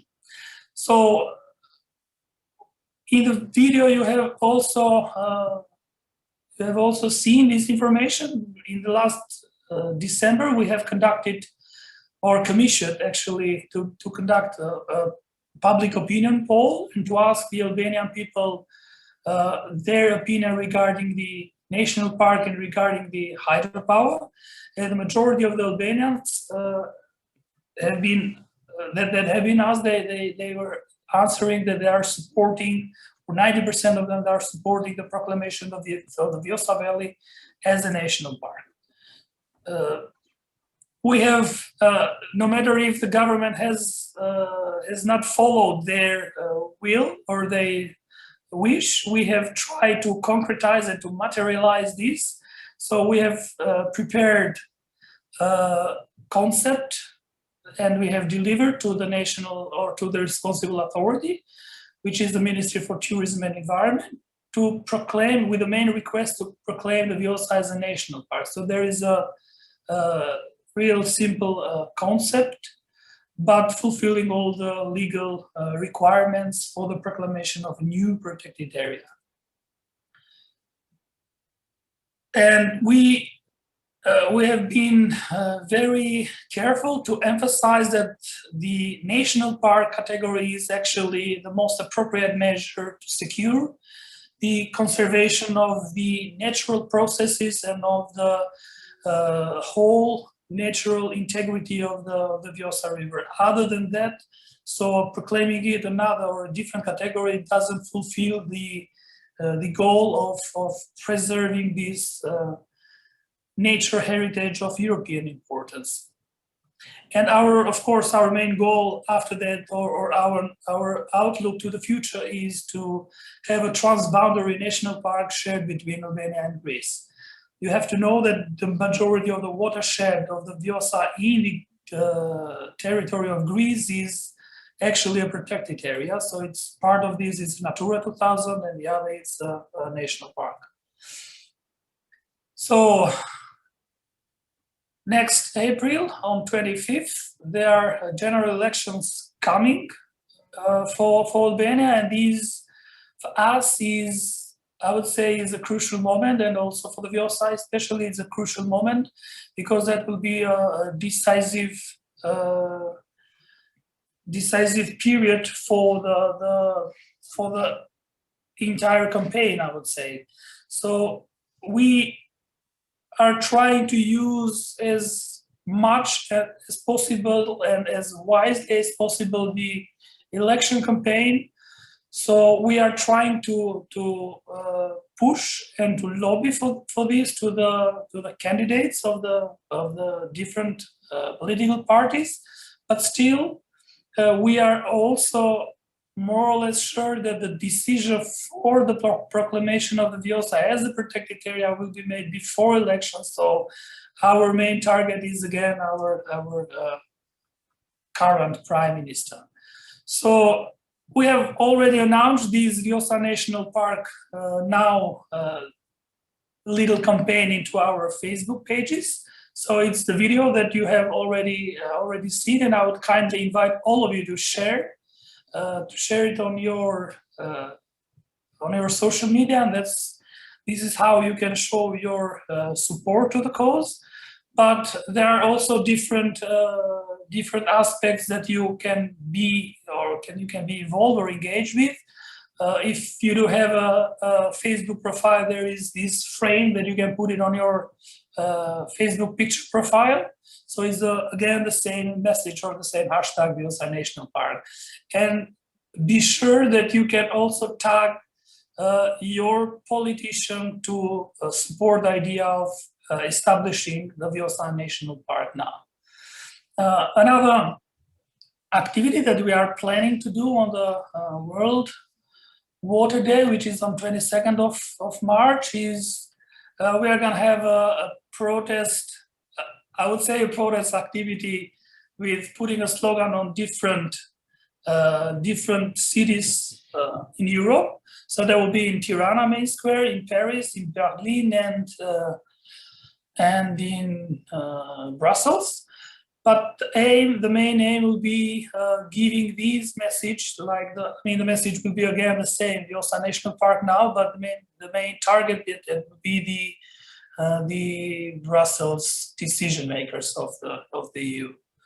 So follow us on these activities and please help us on supporting with this campaign that we have already launched. Great, thanks so much, Olsi, for your presentation. Sorry, my video is not working. Can someone put that on for me, please? But the team has certainly come a long way since the start of the campaign, and still a long road to go. And now seems like a critical moment before the Albanian elections on the 25th of April to harness some last minute support to push through for Vjosa National Park now. So we encourage all of you to get involved. With that said, Tara, do you have any questions for Olsi? And also I want to invite you to open it up maybe to the rest of the panelists, and for the other panelists, feel free to turn on your videos and we can answer some of those more pressing questions. Thank you, Roxanne. Yes, I do have 3 questions that are directed to Olsi. One of them is just the latest one. I think it's very interesting. Do the two major parties in Albania have, Rama and Basha, have a different point of view regarding an Vjosa National Park?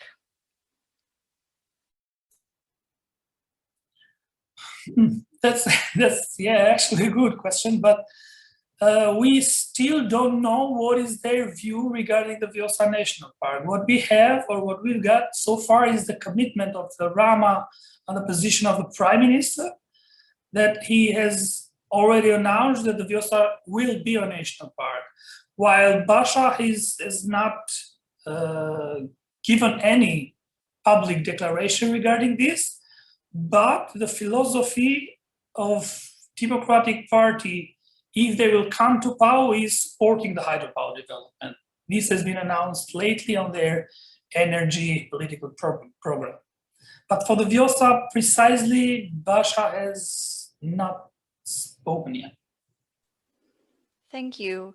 Then I have received, or we have received, quite some questions coming from the Greek side, speaking about how about the dam on the Greek side? How about the national park that is planned? Is it also going to include the Aarhus? What are our plans for that? Maybe you can talk a little bit about, the international aims. Yeah, I already mentioned a little bit before that our main or strategic or future goal is to have in place a transboundary national park, a river in transboundary national park. So it's not something that has never happened before. We already have transboundary national parks, also aquatic ones, like the Prespa and the Ohrid. But the Prespa is a national park on trilateral aspects. As I mentioned, in the Greek side, there are already protected areas. So there is the Natura 2000 protected area, and also a national park on the Pindus and Vikos Isles. Together with our partners in Greece, we are aiming to have these transboundary protected areas, but also there are still pending some plans on building small-scale hydros also in the Greek part. The opposition is practically the same, so the local communities and the local municipalities are opposing these plans, and they have sued the central government to this. Thank you, Olsi. Yes, so in the frame of the project, we have also Greek partners which are active in field, and on the policy level, it's not just an Albanian case, let's say.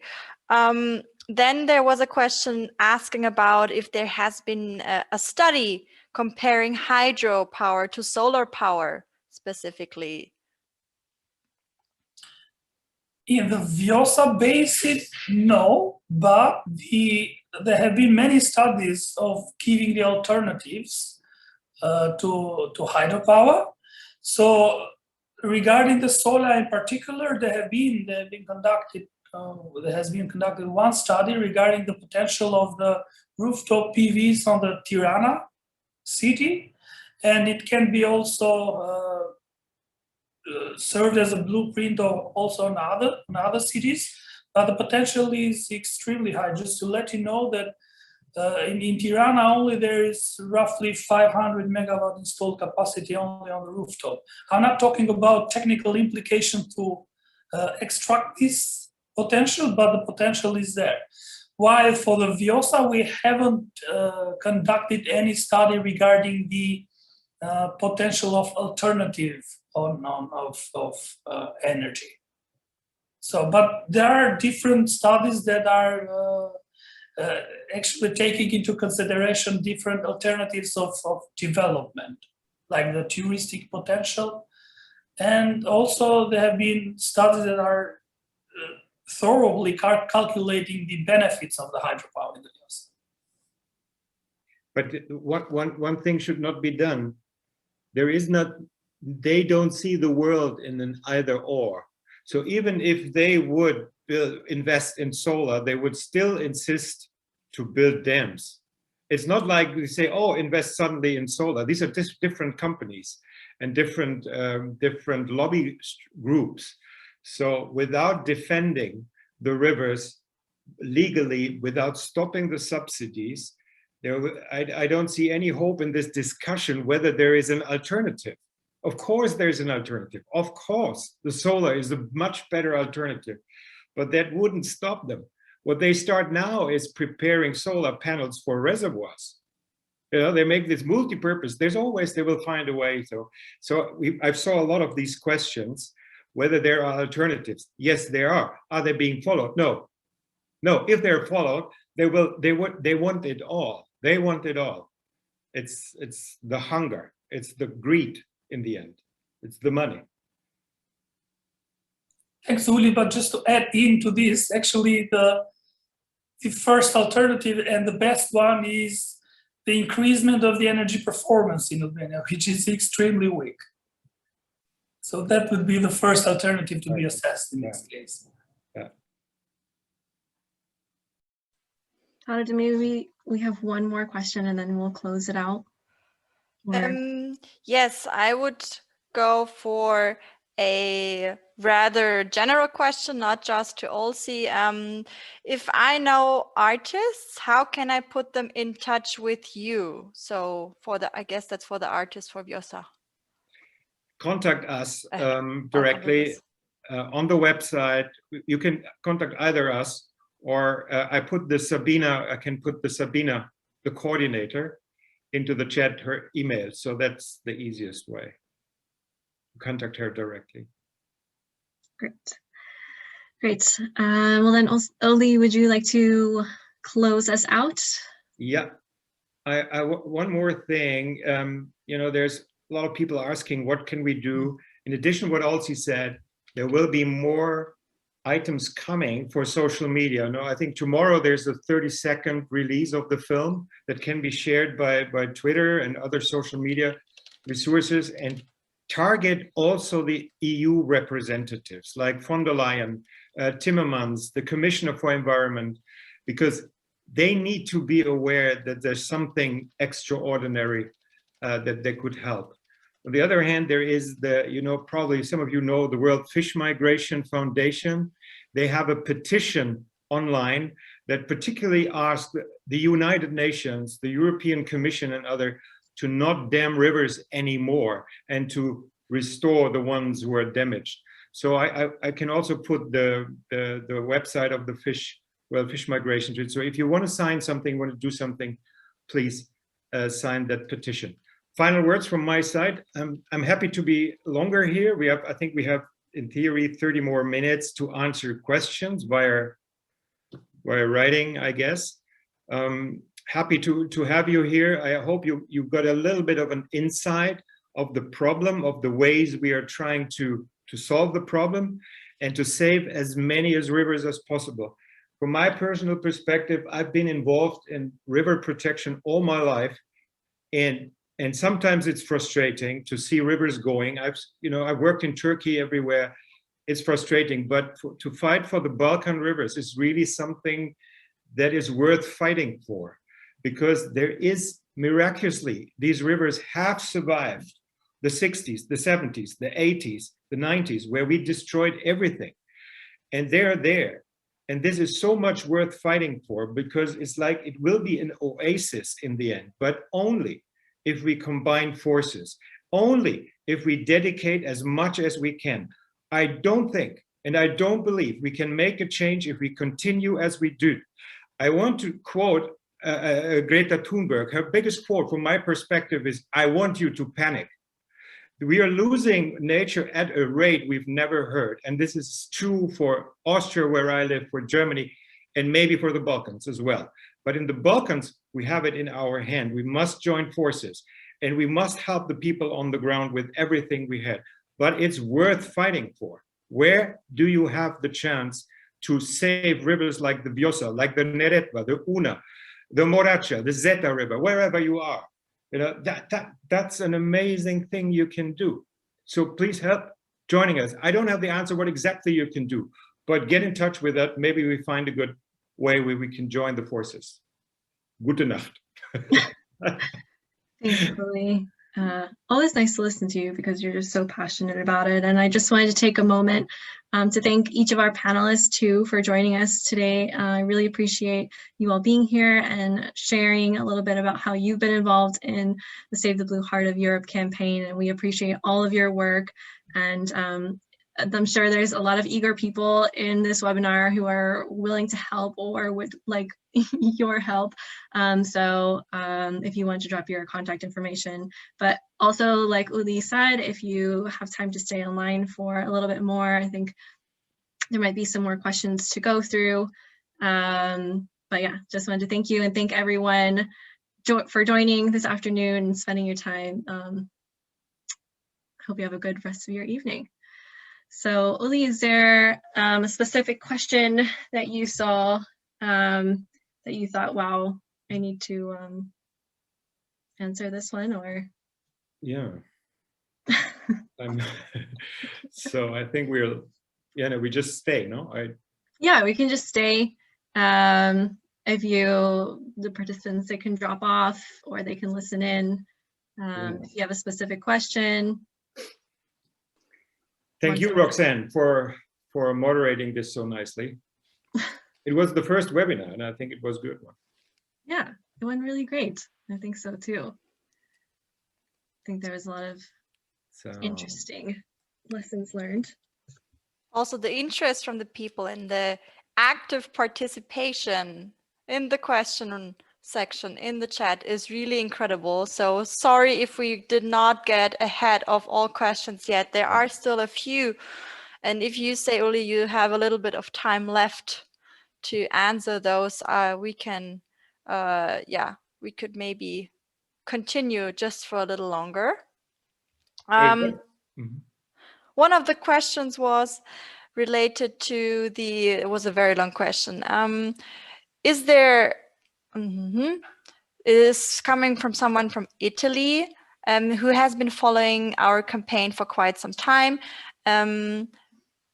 That person has said, I have noticed that a weakness in your campaign is that I have not perceived any clear proposal about energetic production yet. You propose to support Balkan energetic demands with solar panels, which is great, but could a project in this sense actually support all these countries? What about nighttime? So it probably is about asking how can we really supply enough without using fossil fuels and leaving out hydro, right? Yeah. I think there is an enormous misunderstanding. All these countries are connected to the grid that we are also feeding in. So Albania is connected to Germany. So, it's not like Albania has to solve. Each of the countries should deliver something that they have. And the southern countries certainly have photovoltaic potential, solar potential. When there is the night, there might be wind coming from Germany. So this is the idea of the connected grid. There is not a way that solves all the problem. Hydro has severe negative sides. Hydro is especially vulnerable to global warming. The prediction shows, especially in the southern areas and in the Balkans, that the discharge of water, especially in summer and autumn, will decrease substantially. That means all the power plants will not produce the energy that you think they would. Yeah? So this is not like hydro runs like the big ones. We have the Danube here. Even they feel the difference. And imagine all the small ones. There is simply no water left in the end to produce electricity. But as Olsi said, this discussion is always on the production side. We are not producing too little energy, we are consuming too much. We are consuming too much. If we don't tackle that issue, there is no way we can solve any problem, whether this is global warming or biodiversity loss. If we consume too much, we must consume less. That's the answer. And it doesn't mean we produce more. That's a problem. I'm from northern Germany. We have my little city has 400 windmills, 400. There's nothing left in the surrounding anymore, and people standing up against it. And I understand that. I understand the overview, but as long as I don't see a result in a strategy saying this way we could go and we could solve both problems, biodiversity loss, nature, and climate change. This is difficult. So maybe that was too long, but it is a complicated issue, and it's not that hydro can be replaced or can play a crucial role, the additional hydro on the Balkans. And even, let me one more thing, even, I always say that, even if it would make sense to build dams on the Vjosa for the energy side, if it would make sense to dam the Neretva, the Una, the Bosna, whatever, we should not do it, because there's things you just simply should not do. You wouldn't destroy the dome in Cologne because you get more money out of a Walmart or something that you would, build instead. You wouldn't do it. You wouldn't replace the Eiffel Tower because you can gain more money out of a parking lot. You wouldn't do it. And this is exactly what the problem with nature is. We simply do it. We don't value it. And the blue heart is, for me, something that we must communicate that is valuable, no matter what. Thank you, Uli. Yeah, I guess the saying that nature is for free, but it has a value is something that is not really sticking to some people's heads, let's say. I have a very interesting question. I think this could go to Anntette or Olsi. What is the benefit of a national park in comparison to other types of conservation areas, like, for example, a biosphere reserve? Shall I answer? Anntette, you may start.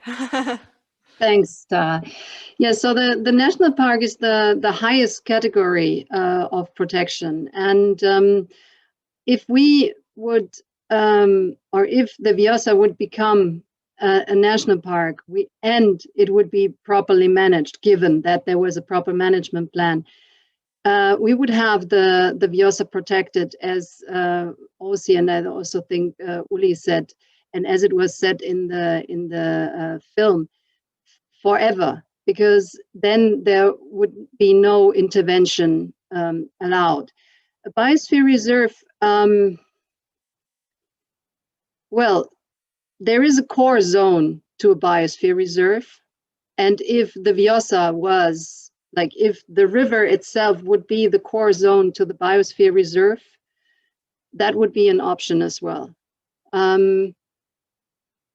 But we would want the whole Vjosa River protected with the strongest category possible, and that would be the national park category. So Olsi, feel free to add.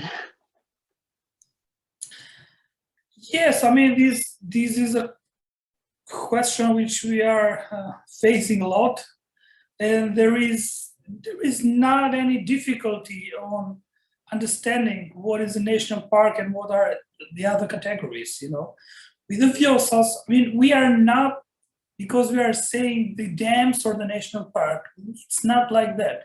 So the dams are not or the national park, let's put it that way, the national park is not the antidote of the dams, not at all in the Vjosa case.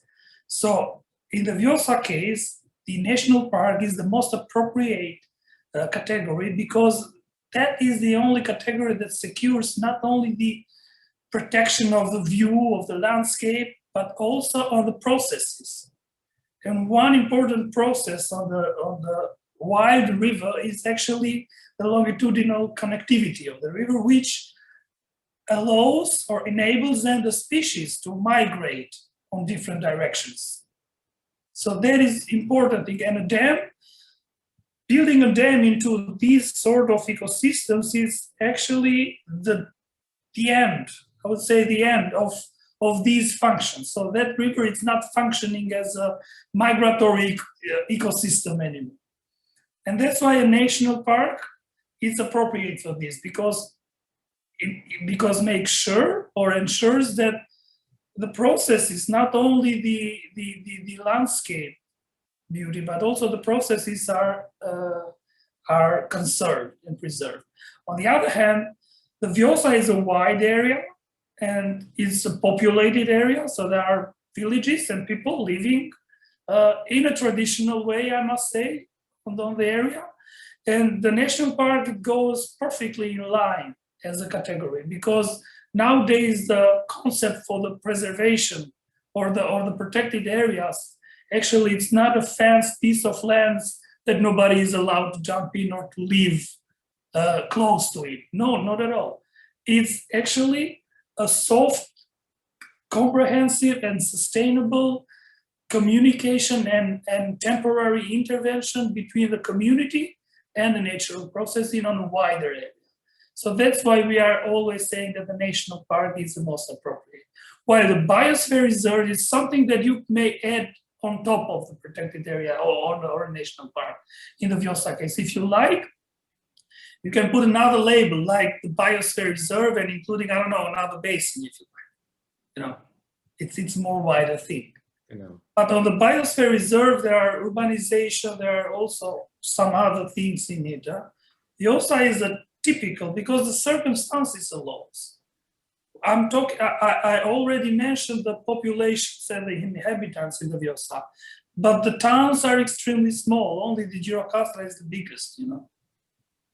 But I would add one thing also, is the economy.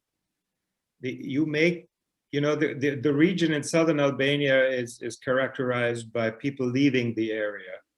And the national park is the only attractive certificate that protects the nature and is attractive to ecotourism. So if there is a first European Wild River National Park that would have global attention, so people would come, would create possible income for the local community. And if I would be there, living there, a national park would be something I would be looking forward to make a living in a way. But if you call it a nature reserve, a protected landscape, and even a biosphere reserve, that doesn't attract the people as much as Europe's first Wild River National Park. For me, the economical side of a national park is one of the major arguments.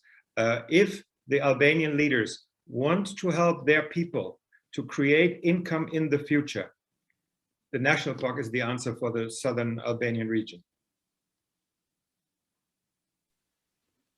Thank you for this. So maybe a nice, rather wrap-up question also is like, in general, how can people help? Maybe how can people even make choices on their own energy consumption at home? Or how can they support the campaign in general? To my understanding, there's no way you can choose your own. I mean, that I don't know. In the Balkans, I don't think it's the case that you can choose your own electricity producer, so that you can go and say, I am on my rooftops, I have PV, so that's the way I live. I don't know. Maybe it's already the case. I'm not so. Maybe somebody else knows it better. I don't think so. I don't know about that specific question, but just more general, of course, it was mentioned before. It is in the first place about energy consumption, just very general saying that. And there's ways to reduce your energy consumption. We all know that, and it's easy to a certain extent. And then more particular, how you can support the Blue Heart or the protection of the Blue Heart. Continue to follow us and support us wherever you see there is the need to support us, whatever you feel you can give. Be it your voice, for example, for the Vjosa National Park, be it a signature when we are preparing a petition, or when we are launching a petition. Check out in your own environment if there are any harmful river hydropower projects that could destroy a river. Join us on our next webinar for the legal toolkit to learn more about what you can actually do on legal level. I think there's multiple ways, and I'm sure all of you will find a way to support us, whichever way suits you best. And we are very sure, and we are aware that it's a huge task, and Uli made it very clear. It's a task we have to do. We cannot do it by ourselves. We cannot do it just the few of us, the current few of us, although there's already a lot working for it. So join us, and whenever you feel there's a chance to do whatever you want to do, do it. And if you have certain capacities that, you know, we get a lot of requests, can we help? And we, of course, you know, it's not so much that we need much more, but what can you do? What can you think of to help us in a way? You know, if you're good in communication, if you're good in video production, this is always needed. If you're very good on social media, these things or communication is needed from our side.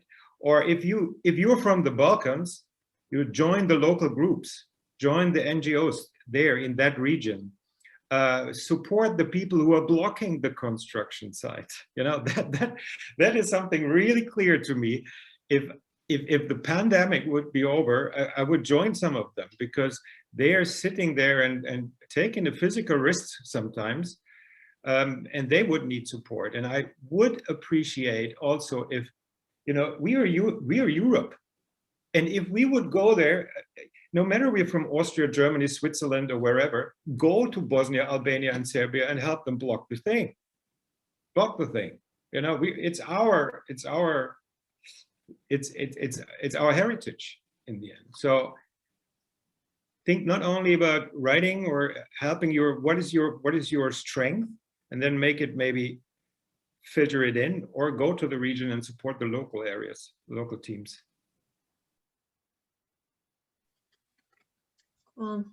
Well, thanks, Sara, and thanks, Uli and Anntette and Olsi and everyone for staying on for a little while.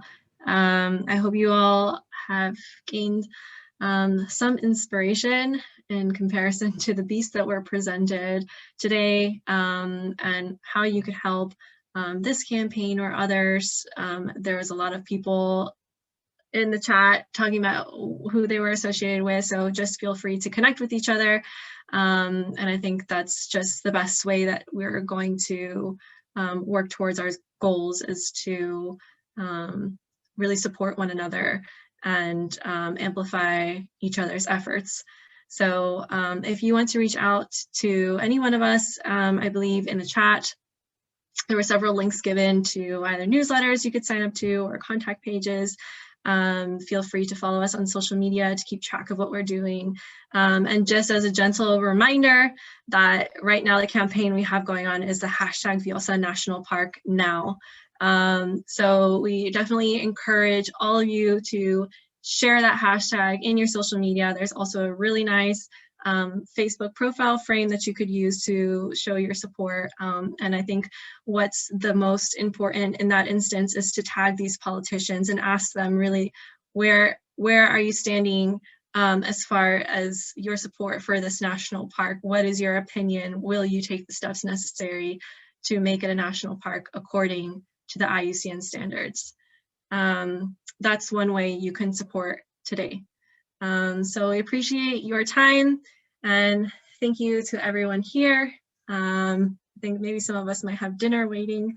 So with that, I will close out, I think. Goodbye, Sara, Uli, Anntette, Olsi. Goodbye. Goodbye. Bye. Thanks to everyone who attended. Can I still answer the questions, or there's some open questions here that I can answer after you've closed? No. You close can right now. As long as I don't close, you're good to go, Uli. Yeah.